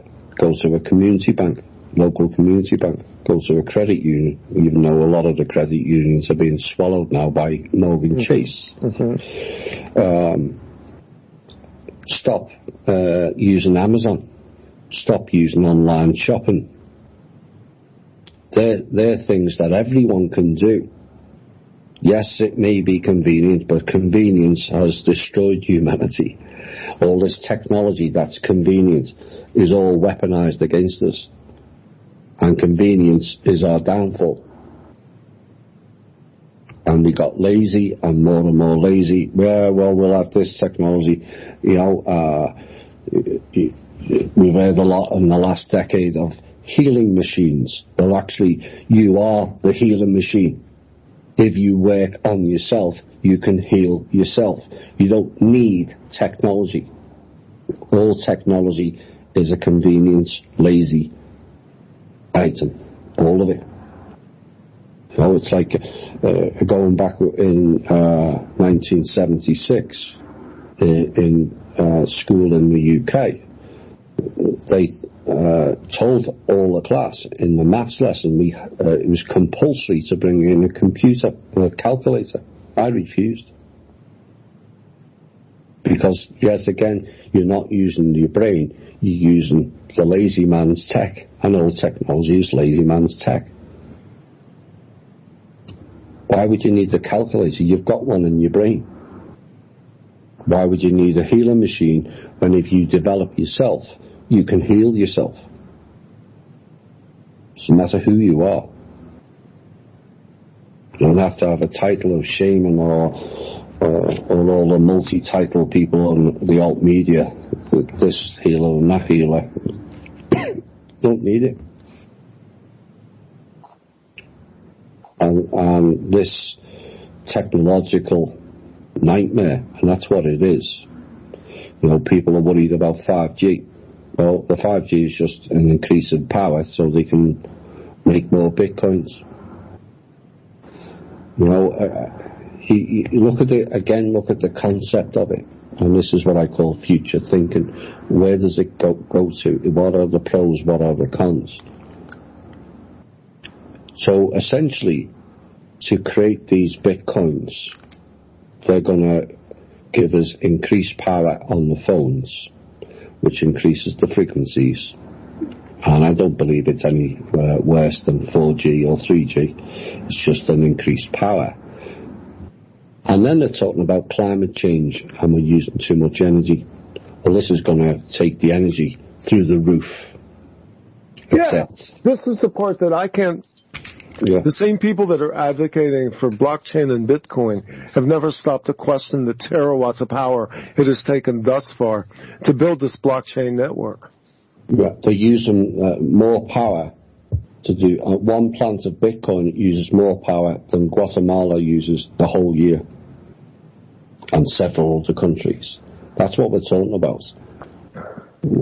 So who pays for that? Well, we do, because our electric bills will go up because they're using more power with your computer, or your battery's going to go flat rather quickly on your phone, whichever avenue they use, or both. So we're already paying for it. See, this is ultimately what this is a game of consciousness. We have been sold into a system of limitations where we have been told that everything has to be scarce and lacking. An argument somebody made to me on Twitter the other day was basically the virtue of Bitcoin was scarcity. Because I guess at the 3 millionth Bitcoin mined, they stopped mining. Now, the logic behind that seems elegant if you read the Satoshi white paper of limitation of Bitcoin, but don't forget something. They have the ability to then denominate Bitcoin down into fractions 4 decimal points beyond the left-hand side of the equation. They can infinitely subdivide Bitcoin down.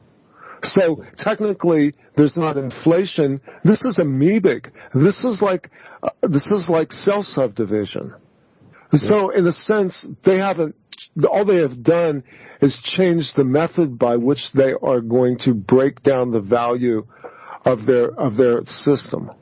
Yep. It's the same thing over and over again, and if you want progression, a cell, I spoke of this recently, a cell goes from 1 to 2 to 4 to 8, 16 and onwards. That is called progression, or evolution if you want to use that word. If you're dividing the cell, that's devolution. Well, we've devoluted enough as a species without adding a whole new layer just for it to be convenient.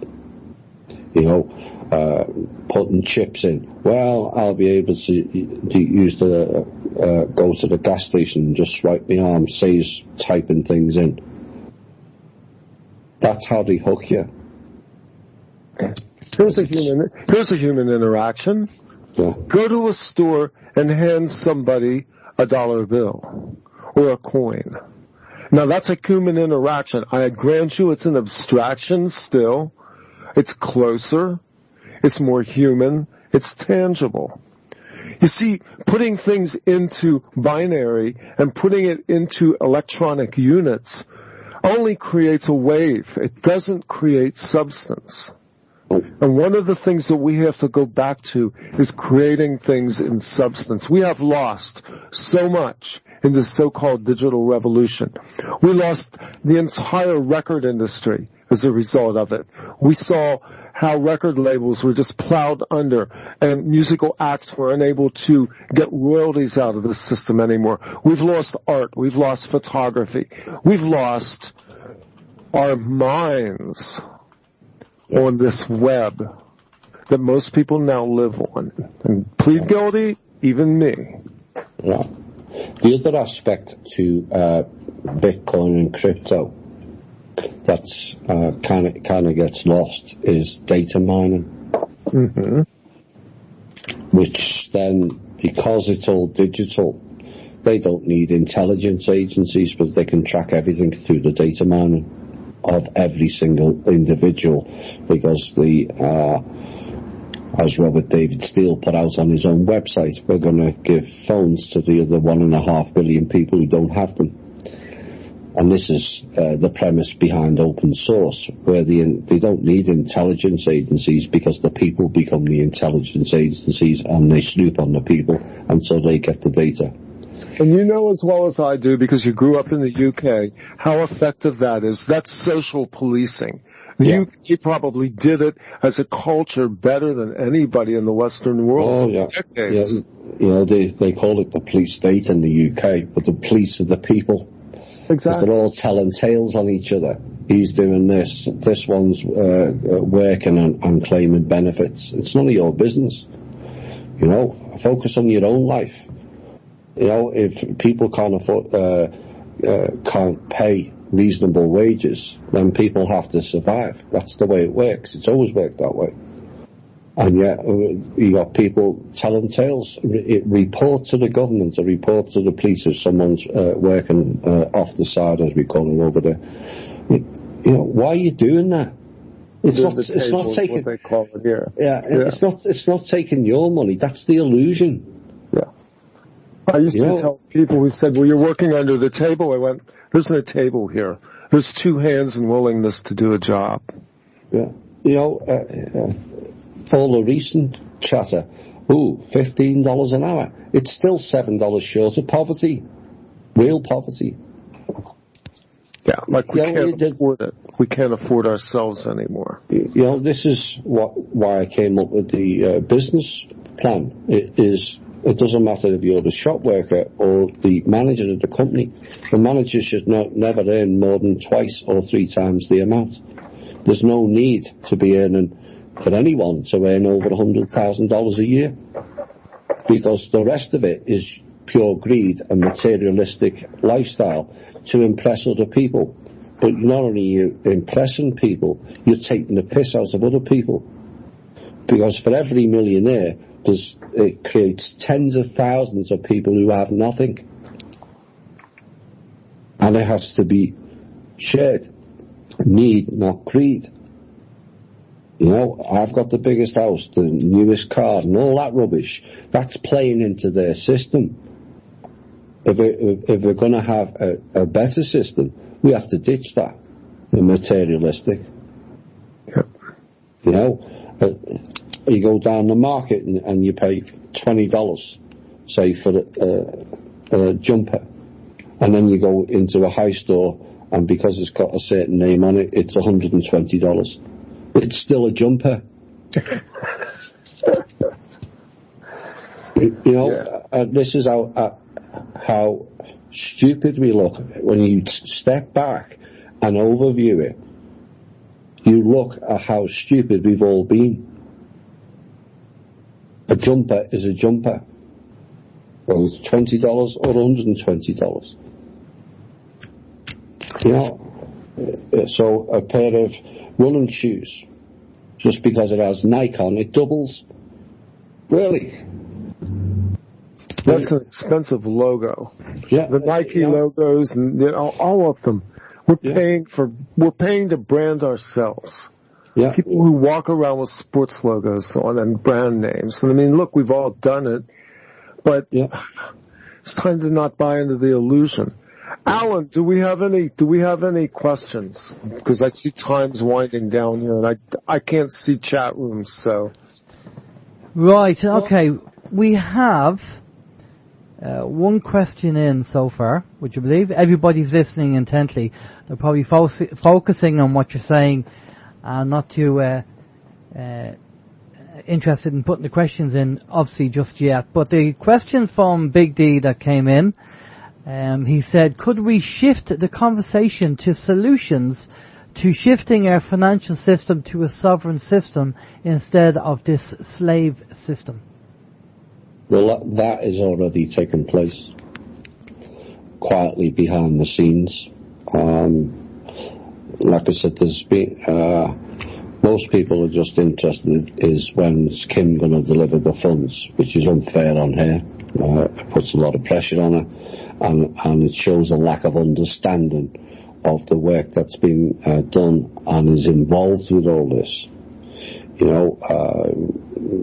Kim changes certain things in the system, and you got to remember is they have armies of hackers all over the world to try and change it back, and so you're always constantly addressing it, and we've stripped them bare. Kim has stripped them bare. They have nothing left. This is why crypto is now coming to fruition, because they then, because it came out of their system, which is Langley and the NSA, they have the full control over it with the backing of Silicon Valley, which is all their system again. And, lots have been done, lots of solutions have been put forward. Some of them have been put in the show. And it just takes a few people in several governments to grow a set of balls and act on it. There is a solution for us all, including some of the clowns. There is a solution for us all. You know, we want to get on with what we want to do. We've had enough of their world. We want to create a new world. And there's a vast number of projects and new technology and patents that are contained within the trust waiting to be rolled out. But it takes a few people in so-called high-profile positions, when actually they're not, to act upon it. For example, America was declared sovereign on January the 27th, 2018, and still we wait. Why? Because there's clowns everywhere making threats and saying they're going to do this, that and the other. Should you do that? You know, people have no idea at the resources they have and the few that we have, and yet we've achieved so much. Okay. The fact that we're talking about cryptos tells you how much they've lost. Okay. So let me say this in addition to what Thomas just said. We can take small steps right now. If nothing else, we begin to change our own consciousness and awareness of what's going on around us, even in things as small as daily transactions with money. If we can just take a moment and stop and think. I mean, we talked about it, weaning ourselves off of Amazon and convenience. And how about we start applying some basic principles of using a cash economy where it's practical? The next time you go to pay somebody, actually pay them the cash money. Exchange the value. And let me add this. The spiritual aspects to this. Gratitude is an amazingly powerful emotion when it's imparted to somebody on an individual basis. Taking the time to pay someone and thank them for doing a good job has so much power to it, and it begins to install the emotional content back into something that has been reduced to zeros and ones. The computer will never thank you for paying it. It will never give you gratitude. We have to restore the human element back into the most basic aspects of everyday life. And by doing that, we take our consciousness back from the brink of this godless machine that they want to weave around us. Absolutely. Right. Yeah. We have a few questions coming in now, chaps, so I'm going to fire them over to you. The next question is from B.A. Taylor, and they say, can you explain what mining means? Obviously, he or she means data mining, I assume. Okay, so basically in blockchain, what mining means is the creation of a blockchain, and that has to be done through a series of complex computations. The idea behind the blockchain is that it's, quote, secure because of the hash. So what happens is, in order to create the blockchains themselves, the miners have to run computational cycles on these computers. This is the reason why they're using very high-end components like the NVIDIA graphics cards, which are placed into racks and then run in parallel, because they're running huge amounts of computational cycles. So effectively what a miner is doing is a miner is running a very high-end computer through a large series of computational puzzles that enable them to get to the end of that puzzle, race to the finish line to be the first to complete it, and thus create a block on the chain. Yeah. Okay. You know, you go back to the original mining and silver or gold mining, and then you got a select few who controlled the mines, and so then they had us, we the people, digging them at great cost to their lives. It was much shortened. And then what did they do? They came up with another system. So the miners went down 10,000 feet, 5,000 feet, whatever, for X number of hours and got X number of pay. Mm-hmm. Then they created towns. What did they put in them? Brothels, banks to take it off you, and bars. Saloons. Yep. And so all the money that you got from mining then went back to them. It's the same system over and over again, and this is where we have to think different. True. You know, it's not a cliche. By the way, just a little historical fact here. In the days of the oil fields here in the United States under Standard Oil, there were a series of wildcat riots that occurred on the oil fields, and security for the Rockefellers were directed to go in and quell the riot, which meant basically you had Brinks was one of the companies that ran security on these oil fields. One of the people who directed the gunning down of wildcat strikers in the oil fields was a man named Mr. Gates, the grandfather of Bill Gates. Yeah. Which is interesting, considering that Bill Gates didn't actually produce the DOS operating system. He bought that $50,000. Maybe like that came out of IBM, which is IB Marduk. Yeah, people think IBM of the Eclipse Foundation. That's what the Eclipse Foundation does. I believe that was Gary Kildall that they bought DOS from. And other components of what became Windows were either taken directly from the creators for pennies on the dollar or just stolen. And in some cases, people died for their intellectual property. Yeah. Right. And it's interestingly called an eclipse, which is connected to the sun, which is connected to Ra, which is connected to Marduk. Okay. Are no coincidences. Another question for you. Thomas, this is one for you, but Randy, you can jump in. Tom P/THINB. Question: what does Thomas mean by a trap in the astral plane? It's like a construct of where it's bound to that region. It's like putting a dome over something. You know, we do have cities on this planet that are domed. Los Angeles being one, Toronto being another, but out of this, Antarctica is also domed. Yes. And so it becomes a closed system. So when you are developing on a soul level, you are essentially hitting a brick wall at level 3, which they then split off in the space-time and created 2 layers within that one structure, one plane. And the lower plane, which is in biblical terms is hell, and the higher plane is heaven. But the heaven is also a trap.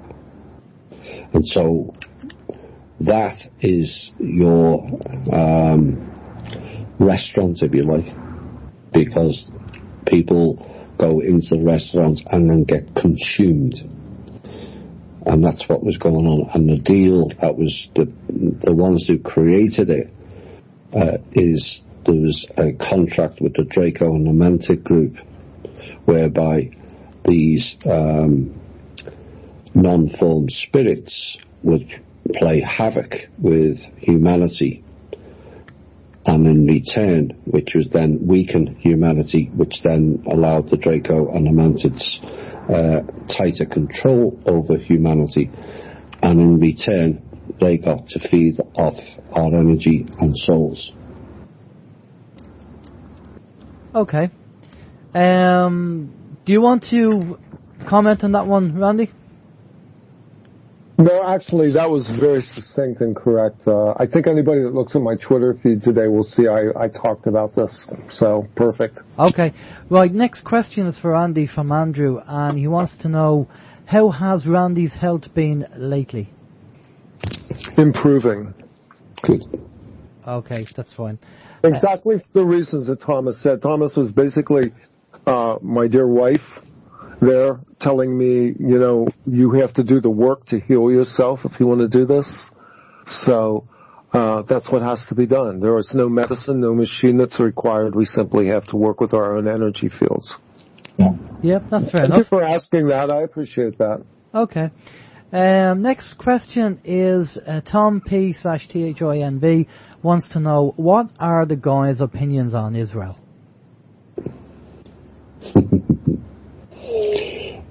Israel is another, like the astral, a false construct created as the enemy and the sleight of hand, because it's nothing to do per se with Jewish people, although there are Jewish people involved in it. It was created by the Rothschilds.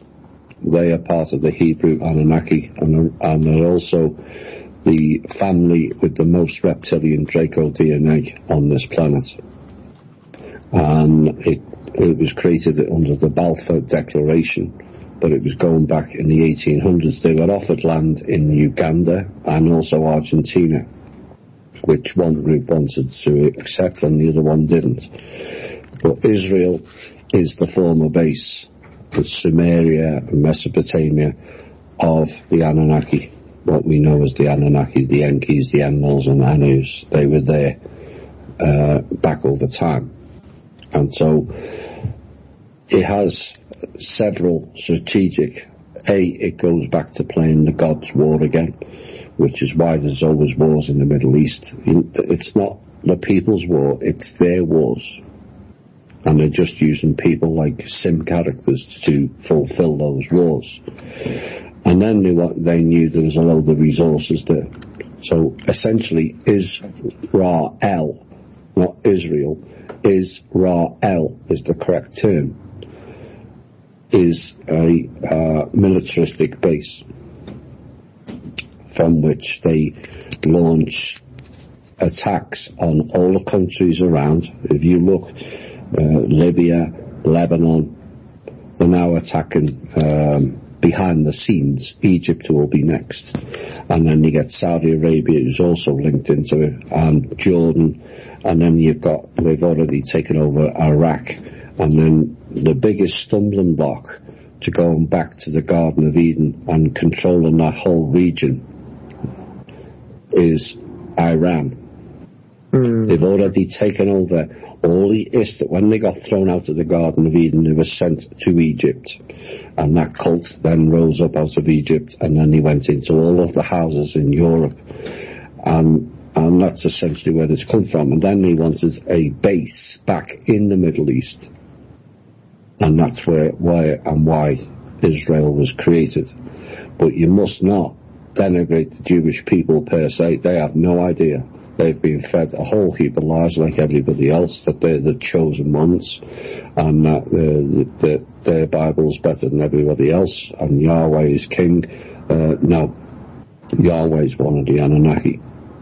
By the way, that wall they call the Wailing Wall, where everybody goes when they do a trip to the Holy Land, that's not the wall to the temple. That was the wall to an occupying Roman fort inside of Israel. And those who go there to pray continue to pray to the war gods, which were Yahweh and the El gods, or the Elohim. Yeah. And then also in that wall were the dark jinns siphoning the energy. Yep. Not no more than all. Okay, next question, chaps. Let me just... Colleen wants to know, what kind of funds or money will be released through the trust? I'm not really understanding that question. Well, all that I know is that at one point Kim transferred a rather large amount to the People's Club, and then they tried to siphon it out the back door, and so she pulled it back. Essentially, there were, as I understand it, there will be an initial fund to get things up and running for what we wish to do with the People's Club, and then for the larger projects, I would go back to Kim and say, we need this for this state, or need this for this country. So That's essentially the gist. The way I want to run it with the People's Club, that includes Alan and Randy, is we set up the THI members along with the Off-Planet Radio members and the OYM, who have all been at least taught to think in a better way. Throwing money out, it's just going to get wasted. We know that. You know, we can all say no.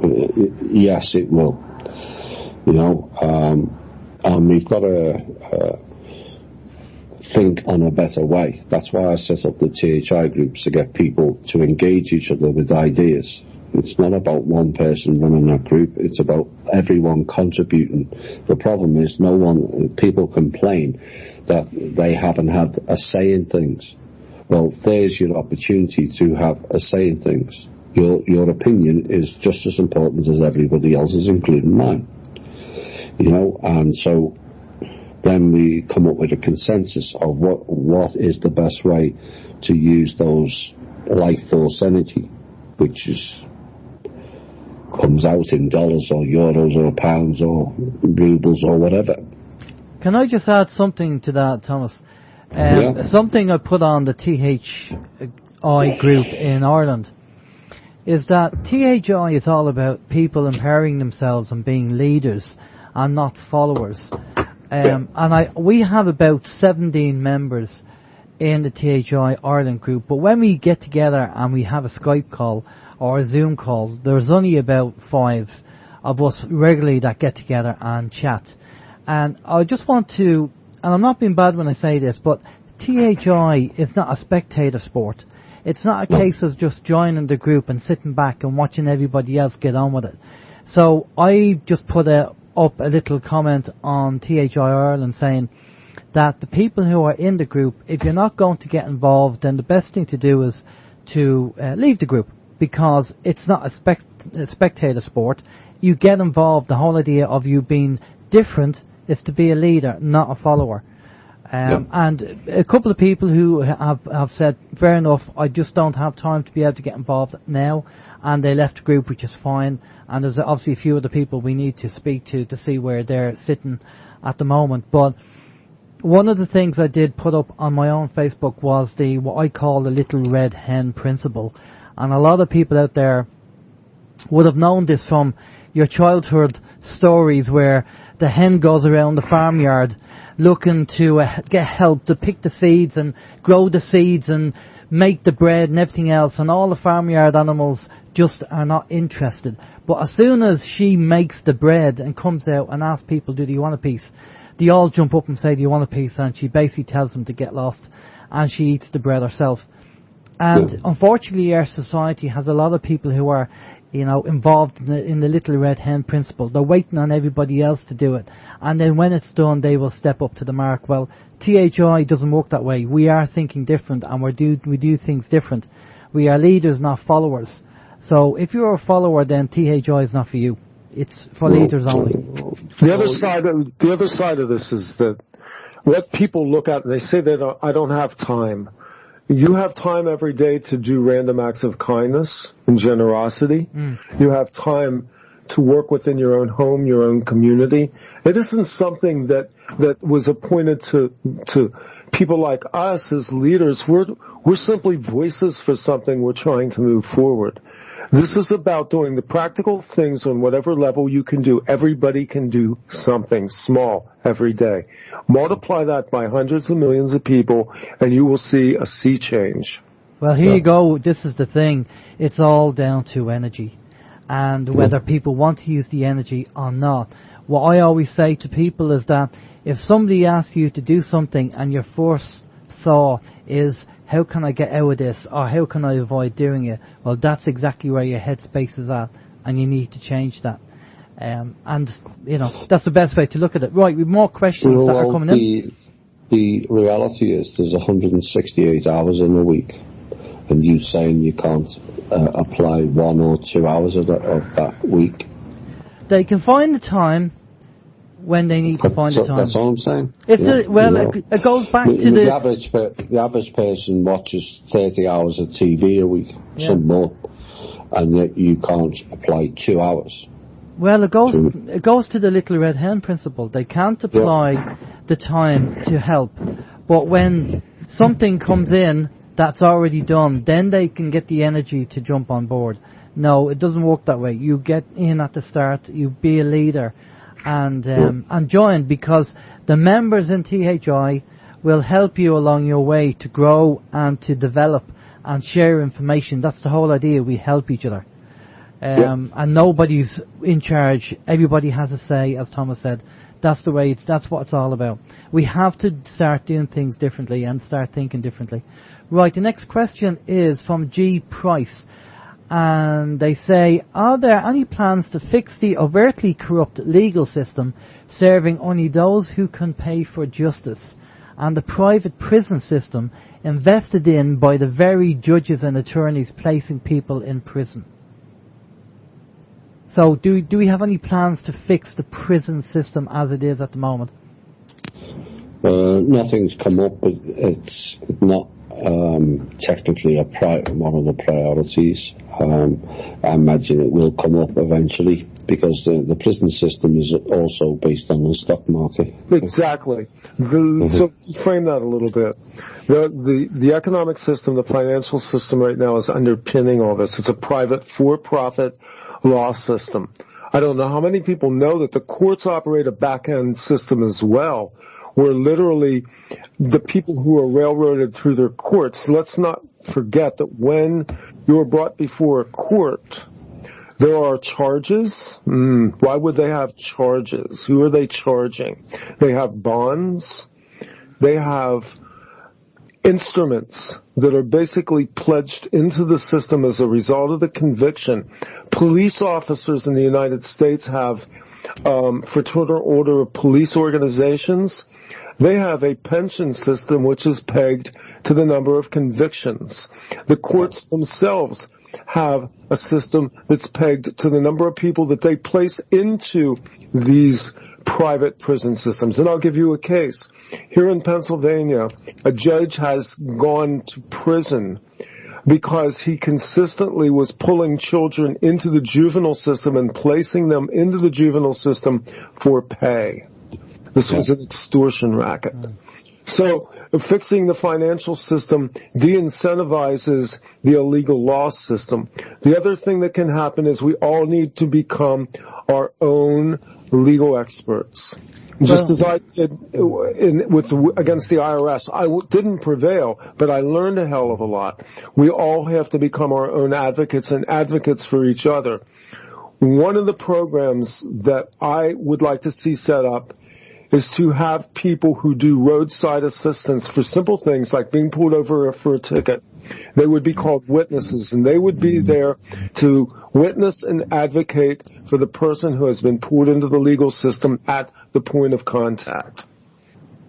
Good stuff. The actual fine for speeding, it's a no harm offence, which means under common and natural law, there's not an actual offence taking place.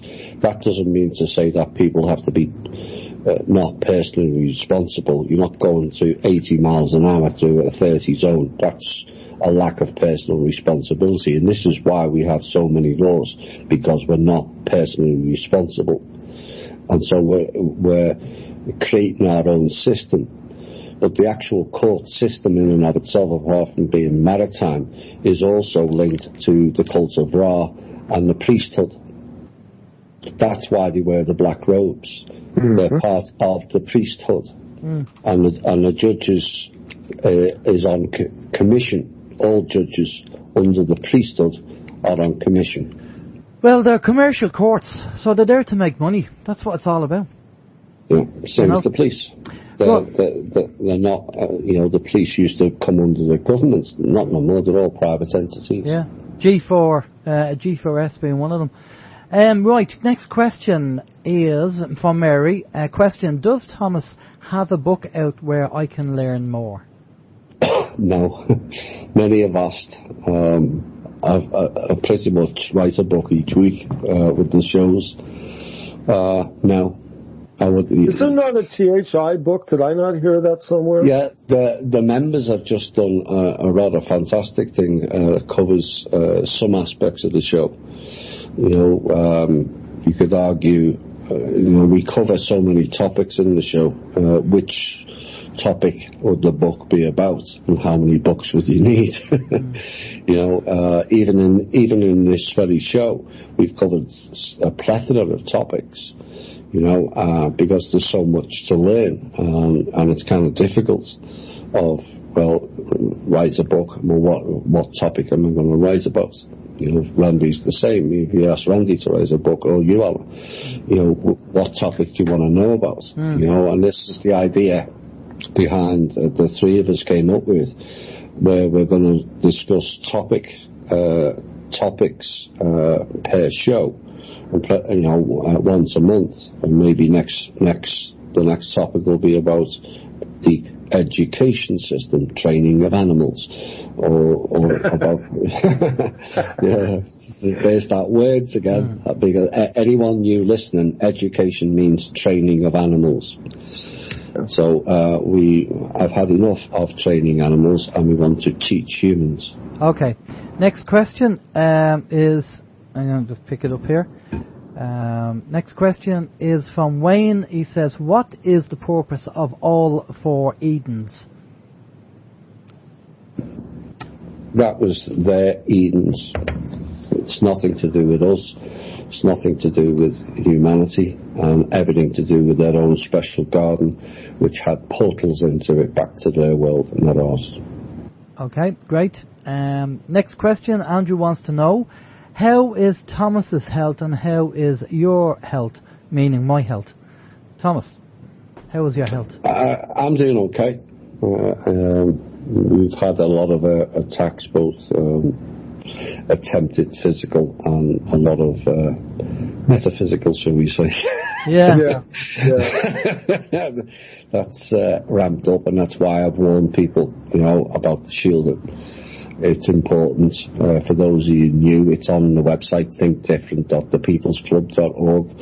It's important that people protect themselves. It's the ground and the centre and the shielding.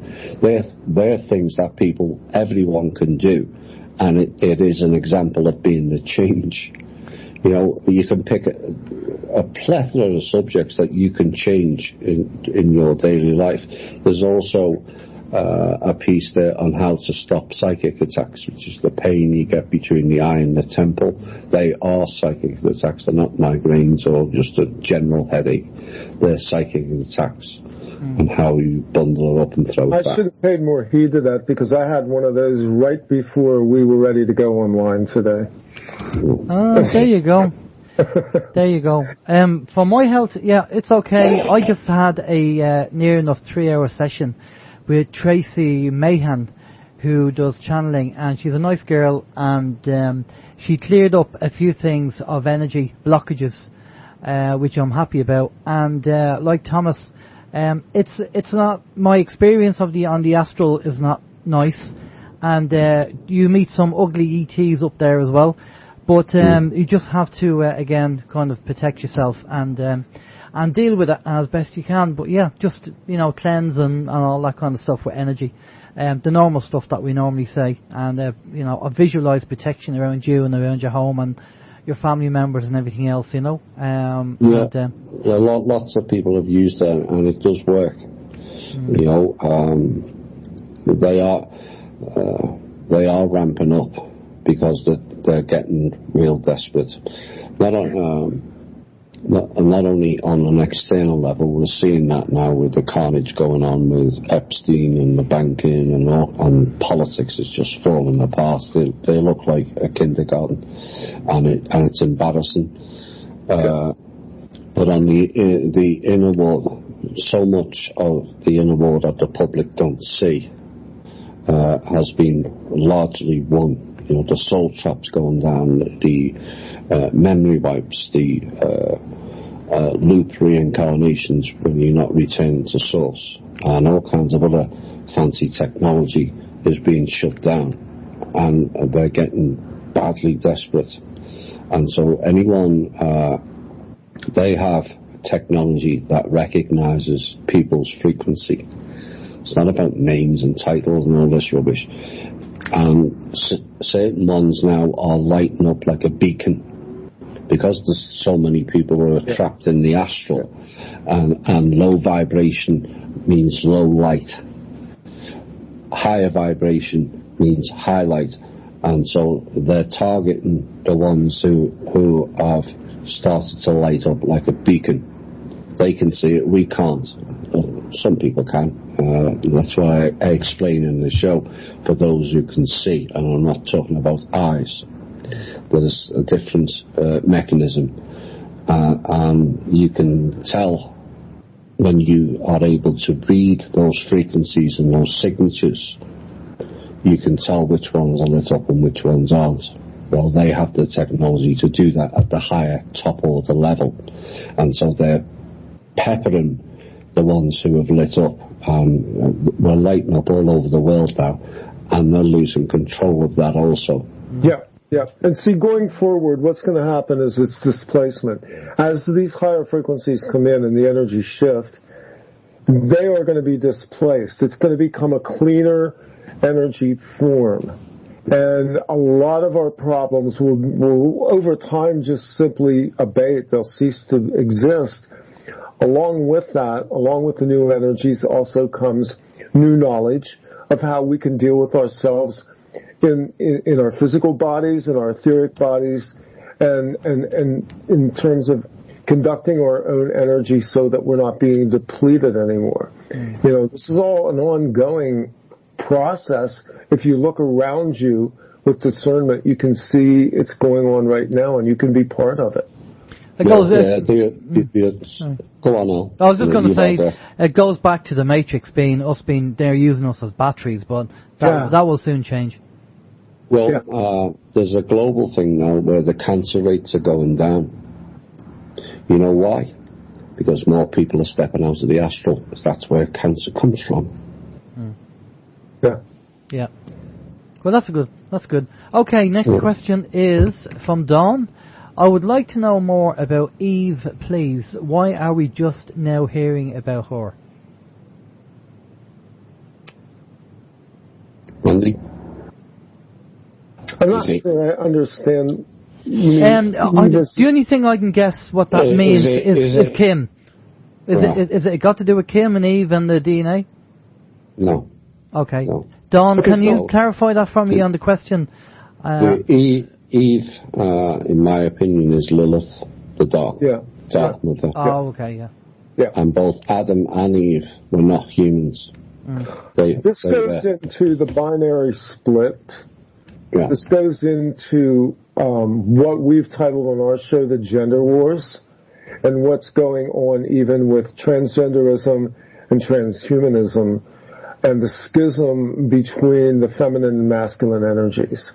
If you really look at what goes on in the book of Genesis, what you see there is the schism of the original human, which was hermaphroditic and embodying both, and the division of that into two separate constructs on a binary called the male and the female. Nothing wrong with that. We have to reintegrate it. Men have to reintegrate their feminine energy. Females have to integrate their masculine energy. And we have to stop having this war between the sexes, the genders, and all of the binaries that have been created out of this fall, this energetic fall. But it wasn't our fall.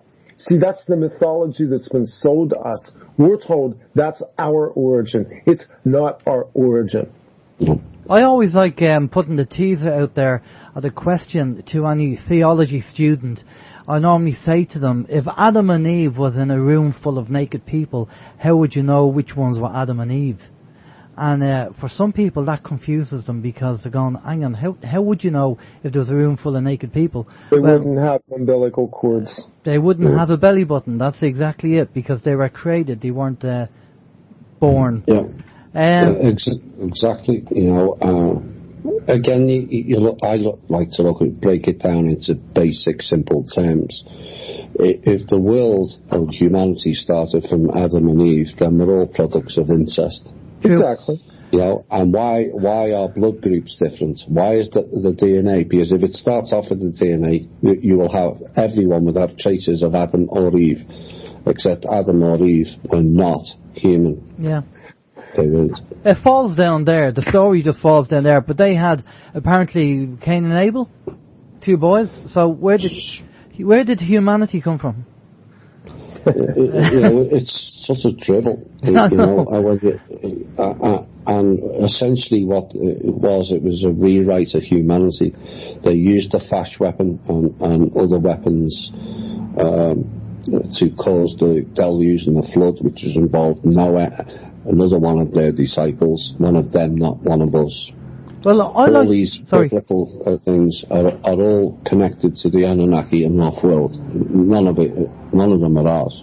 I like the story of where you hear about the meeting of Nicaea, where they have all these, because the Christians were thrown to the lions because they couldn't practice openly their religion, but because of Emperor Constantine wanting the Christians on the side, and his mother was a sympathizer with the Christians, he made it legal for them to practice. But there were so many Christian religions out there, they all had this meeting of Nicaea and decided on a book called the Bible, and that's why there's about 1,000 inaccuracies in the actual Bible, because different people were writing it, plus parts of it was allegedly written 200 years in the future by the Piso family. So if we did something in 200 years, somebody wrote about it, how accurate would it be anyway? Yeah, well, the terminology you just mentioned, they were thrown to the lions, the cat people. Yeah. The catholics. Ra is represented by the cat. And Bastet also. And this is why you've got this, everywhere you look now on the internet, there's cats everywhere. Mm. And it's seeding, You're gonna pissing people off with this one. I don't care. It's a program. You type in any word you want into the Facebook or the MeWe GIF, and a ruddy cat comes up. Yeah, well, I know it's mad. You have me paranoid. When I've a cat, and when my cat jumps up on my bed and looks at me, I'm thinking, is that the NSA or CIA looking through his eyes and tuning into his frequency? It's scanners. So Langley did use cats. Okay, question time. Because we're looking at the time here, we'll run till about we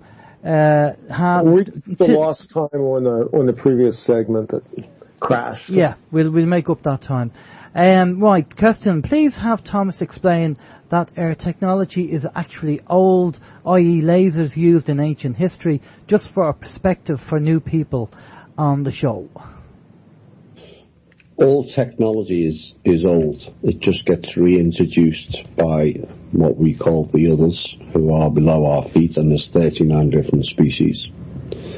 And they introduce it when they can use it for one of their programs or projects, and it's always weaponized. You know, the lasers were in use. That shot down whatever it was coming in. Some say it was a bollard, some say it was a comet, and some say it was an asteroid. I think it was a rock thrown at the planet. But this planet has its own safety system, and it's a blue laser. And it came out of the ground and shot at whatever that object in Tunguska back in 1908, I think, or 1906, somewhere around there. And it blew up in midair. Had it hit the planet, we would have had another extinction level event. Yeah. So the idea that, you know, all this is new is wrong. You know, we had technology a long time ago, and they've covered it up, and then they put it out in some sort of trinket way. You know, I had this calculator when they had them years ago.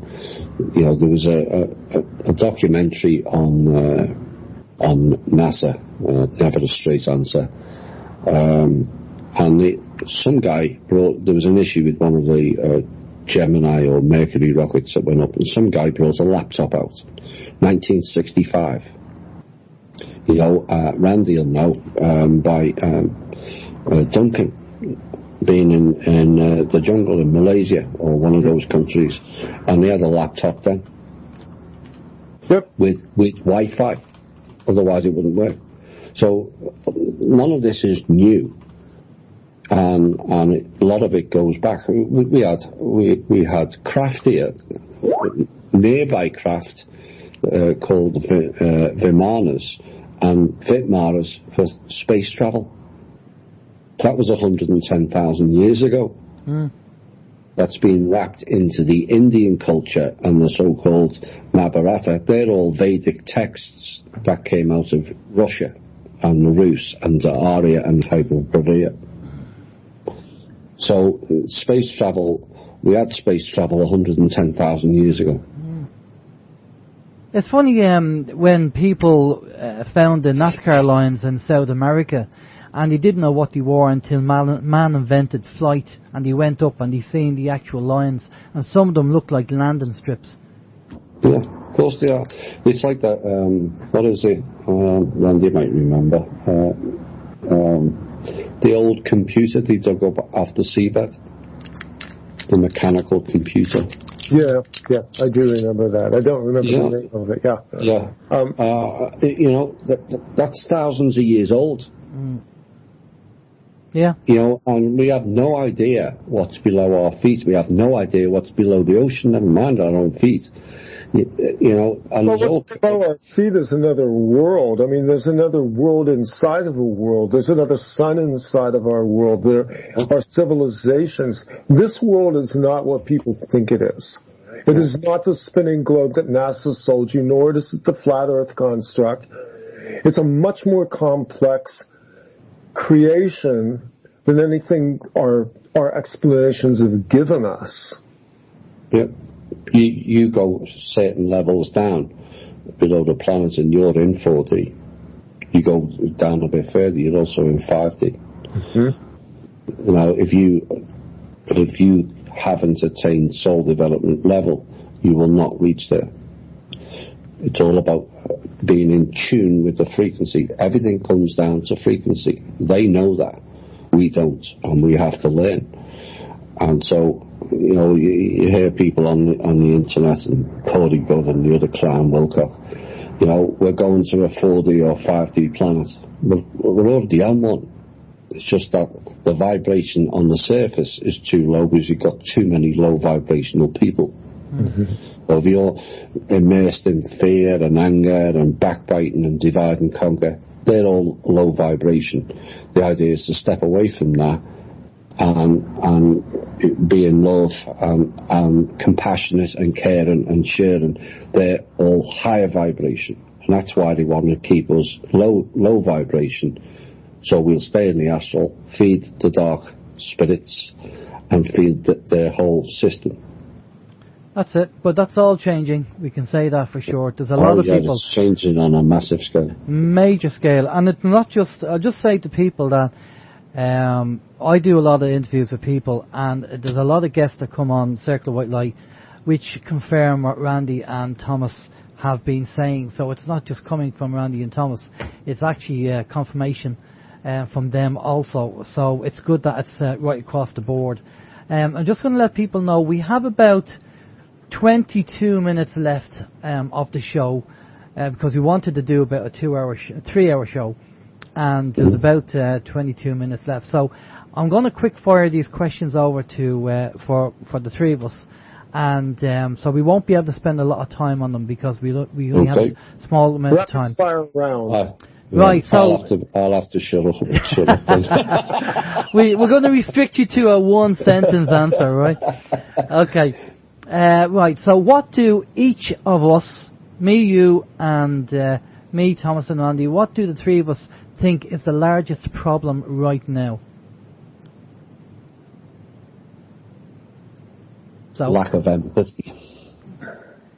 Yeah, okay. Well, you can expand a little bit, Randy. I will say a lack of self-awareness and a lack of trust in your own inner wisdom. I close every show by saying the truth is out there, it's inside you. Space is out there, it's inside of you. and wisdom is inside you. So is source.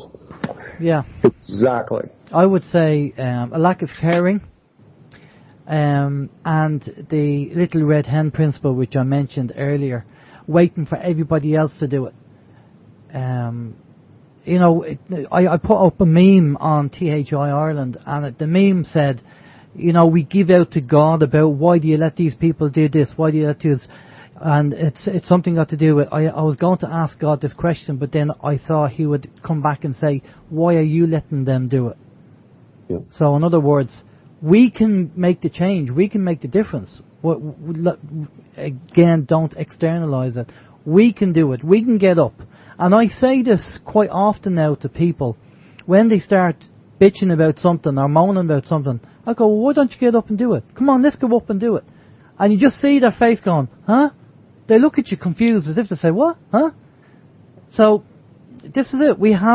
People have to get empowered, and we have to put a stop to the things that are going on. I said it today to my family. I was down with my family today, and I said, it's very simple. If you vote in arseholes, you get arseholes. Yeah. Not a single politician is ever asked for by the people.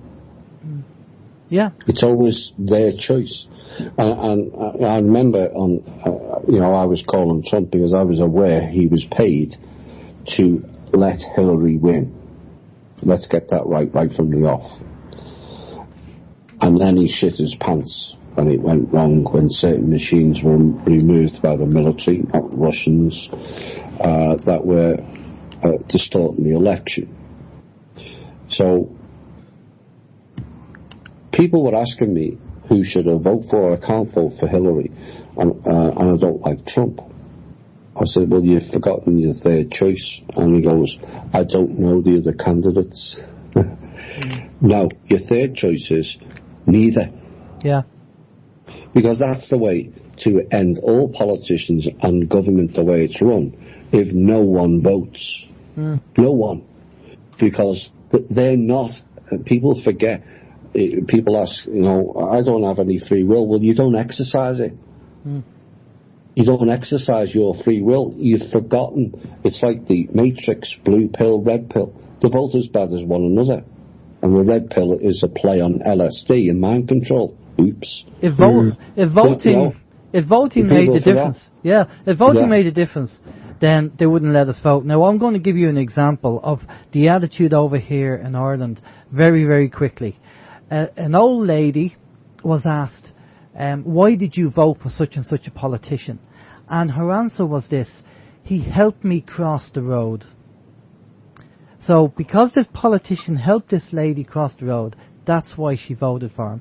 And that's the kind of mentality that you have, not just in Ireland, but in other countries as well. And meanwhile, he goes back into some underground bunker and he's doing all kinds with kids. Yeah, exactly. Right, more questions. We're watching the time. Andrew says again, question, is there any future for musicians and artists or other artistic forms of expression? Yeah. When the people realise what is value. That's the top and bottom line. But it comes back to creator. We're all creators. I said in the last show, where the editors, the movie doesn't have to play out. We can edit it and change it. And we have to get back to what is value in life. And value is not pieces of paper. Value is what you create and what you do with your life force energy. And it's the probably the people say, well, let's go and meditate. No, the best thing people can do is go and do something creative, whether that's painting or drawing or whatever. As long as you're creating, you're enhancing your life force energy. Definitely. And I'd say to anybody, I'll give you a very quick example. I'm involved in the Men's Shed, which is all about mental health and helping men who are who want to get involved, and they join in and they make stuff, and we have camaraderie and all that. And a chap came in the other day, who was suffering from depression, and we got him involved in doing projects. I made a board table for a bit of fun, and I'd like to think he'll come back.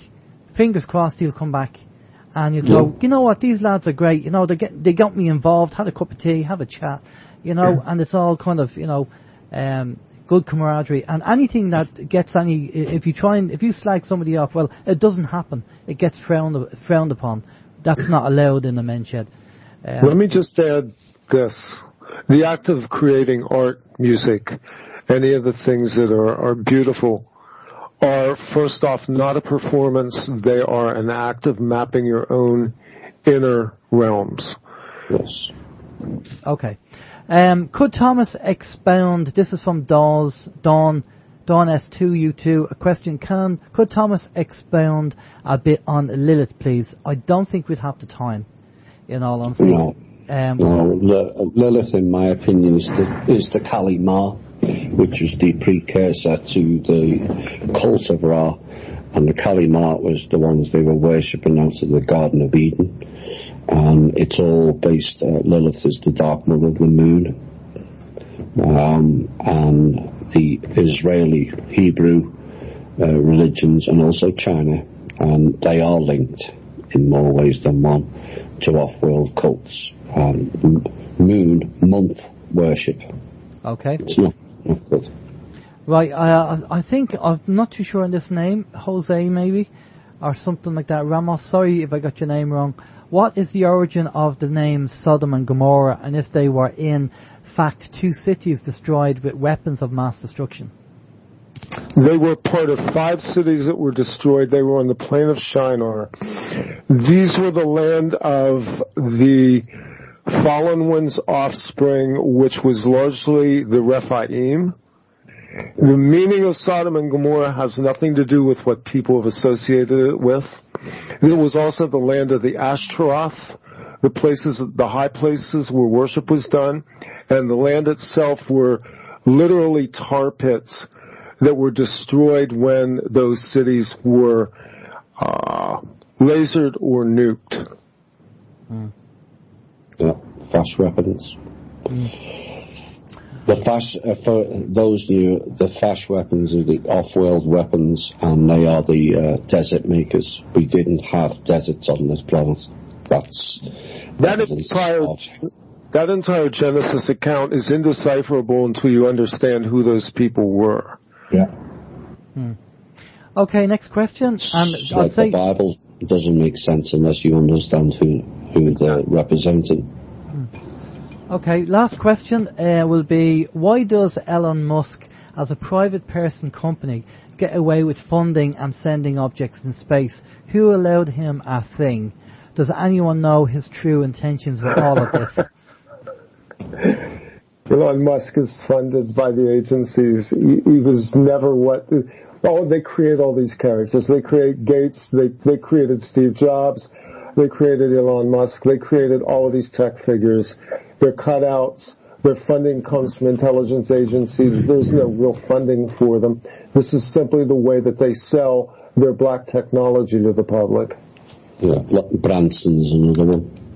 Oh yeah, absolutely. Yeah. And Bigelow is another one. Absolutely. Yeah, they're all involved in it. Okay, we've got about 12 minutes left, and I think we should end on a positive and also get an update on what all the three of us are doing, because the three of us are radio hosts and the three of us run our own shows. So if you want to, Thomas, if you want to start off and tell us what your plans are, what's happening, and with THI and moving forward with that. I think I know the shows are interesting to many people. I think feeling it's going to get even more interesting in the coming months. There'll be more From Russia with Love coming up. 7's nearly finished.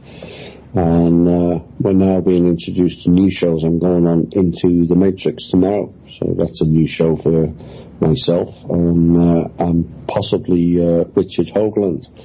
I'm trying to remember. The Other Side of Midnight, I think it's called. That's also this month, all being well. And there's no power outages and no one pushing them down the stairs. So that's kind of where they're up to. Okay. Work continues on the higher, lower, upper, and inner realms also. Okay. Randy, what are you up to with Off Planet Radio? What are you planning? We've basically been on the same course for many years. I mean, my goal is largely to put information out there to inform people and to displace bad information with good information. One of my goals for later this year is actually to put something into print. I won't say too much about it except to say that I've studied consciousness pretty much my entire life, and certainly the last 20 years, and I've come to understand some things about it. So one of my hopes is that I'm going to get time to finally write something in a formal way that can kind of distill what I think I've learned and possibly give people a better understanding of who they are from the standpoint of what I call the primacy of consciousness. Sounds good. That sounds good. The way forward. For myself, well, for some of you, you've probably heard of Open Your Mind Radio, and myself and Steve are on a sabbatical at the moment. Steve is doing his own show with his wife, Two's Company, and so I decided to start Circle of White Light, focusing more on the positive side and energies and getting people on to talk about things like that. And the information that came through from the reading I had from Tracy, which is very interesting, was that actually 2 is better than 1. And what they mean by that is Steve's show will be serving the purpose of waking people up from the early stages, and then Circle of White Light will be taking them, moving them on to Circle of White Light for the bigger subjects and the more in-depth subjects. And this is what was said, and there's no time limit to that. It's just the way it is, and it's just what the universe wants at the moment. I will say I might have come across a little bit stroppy regarding the little red hen principle, but there's a reason why I'm very kind of forceful with that, is because we all have to take the energy to get things done, or else nothing will get done. And I just come across so many people who sit back and wait for the few people to do everything, and then they jump on the bandwagon. One of the things was that I'm more than happy to teach people how to set up podcasting or how to set up a radio show. I will teach you. I've done it already with a couple of people. To set up your own radio show, start your own radio show. Myself, Thomas and Randy are not special. We just get on and we learned how to do it, and we and as you're saying tonight, sometimes you have technical problems. It's just the way it is. But we make the effort to do it because we want to make a change to humanity and society. So for the listeners listening into the show, if you do want to start your own radio show, call me. Give me a shout. Let's talk about it. I'll explain what needs to be done. It's not that expensive, and it doesn't have to be that difficult. Yeah, and if you're offended by the comment, the question is, what shadow or inner work do you need to address? Yeah. That's, if you're, you always get someone who complains about something, it's up to people to, it's a projection of what's inner.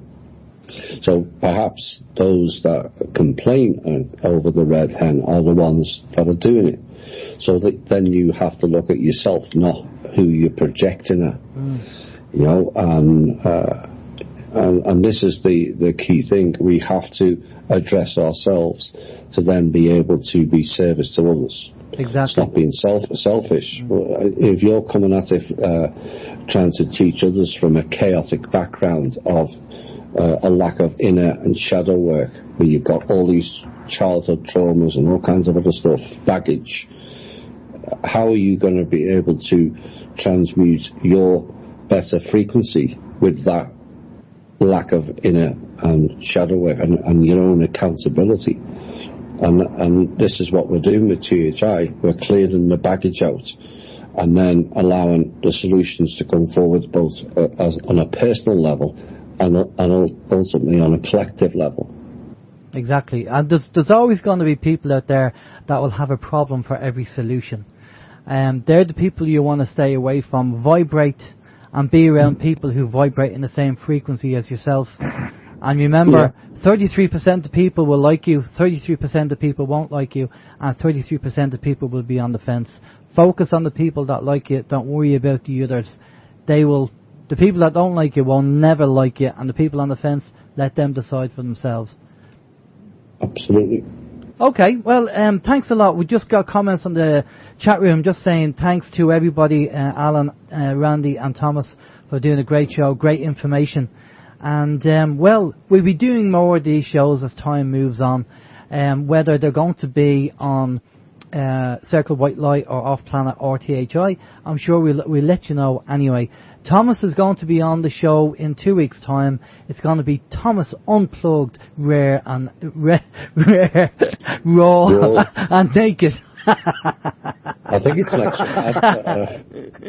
2 weeks' time, yeah. 2 weeks. I thought it was next week. Yeah, I thought you said it was the 11th. No, hang on, no, it's actually next Sunday. Yeah, you're right. It's next Sunday. So not this. Yeah, I'm not in Florida anymore, so I don't do the shows in the underpants. Right. Okay. So last words, lads, before we go off to a bit of music, and we'll finish things up there. Well, thanks, Alan, and thanks, Randy. I enjoyed it most, and then we'll keep this going, and we'll have some more interesting topics to discuss in next month. Absolutely. Be the change you want to see. That's it. Okay, take care everyone and have a great day, and we'll see you next time. Take care. Bye bye.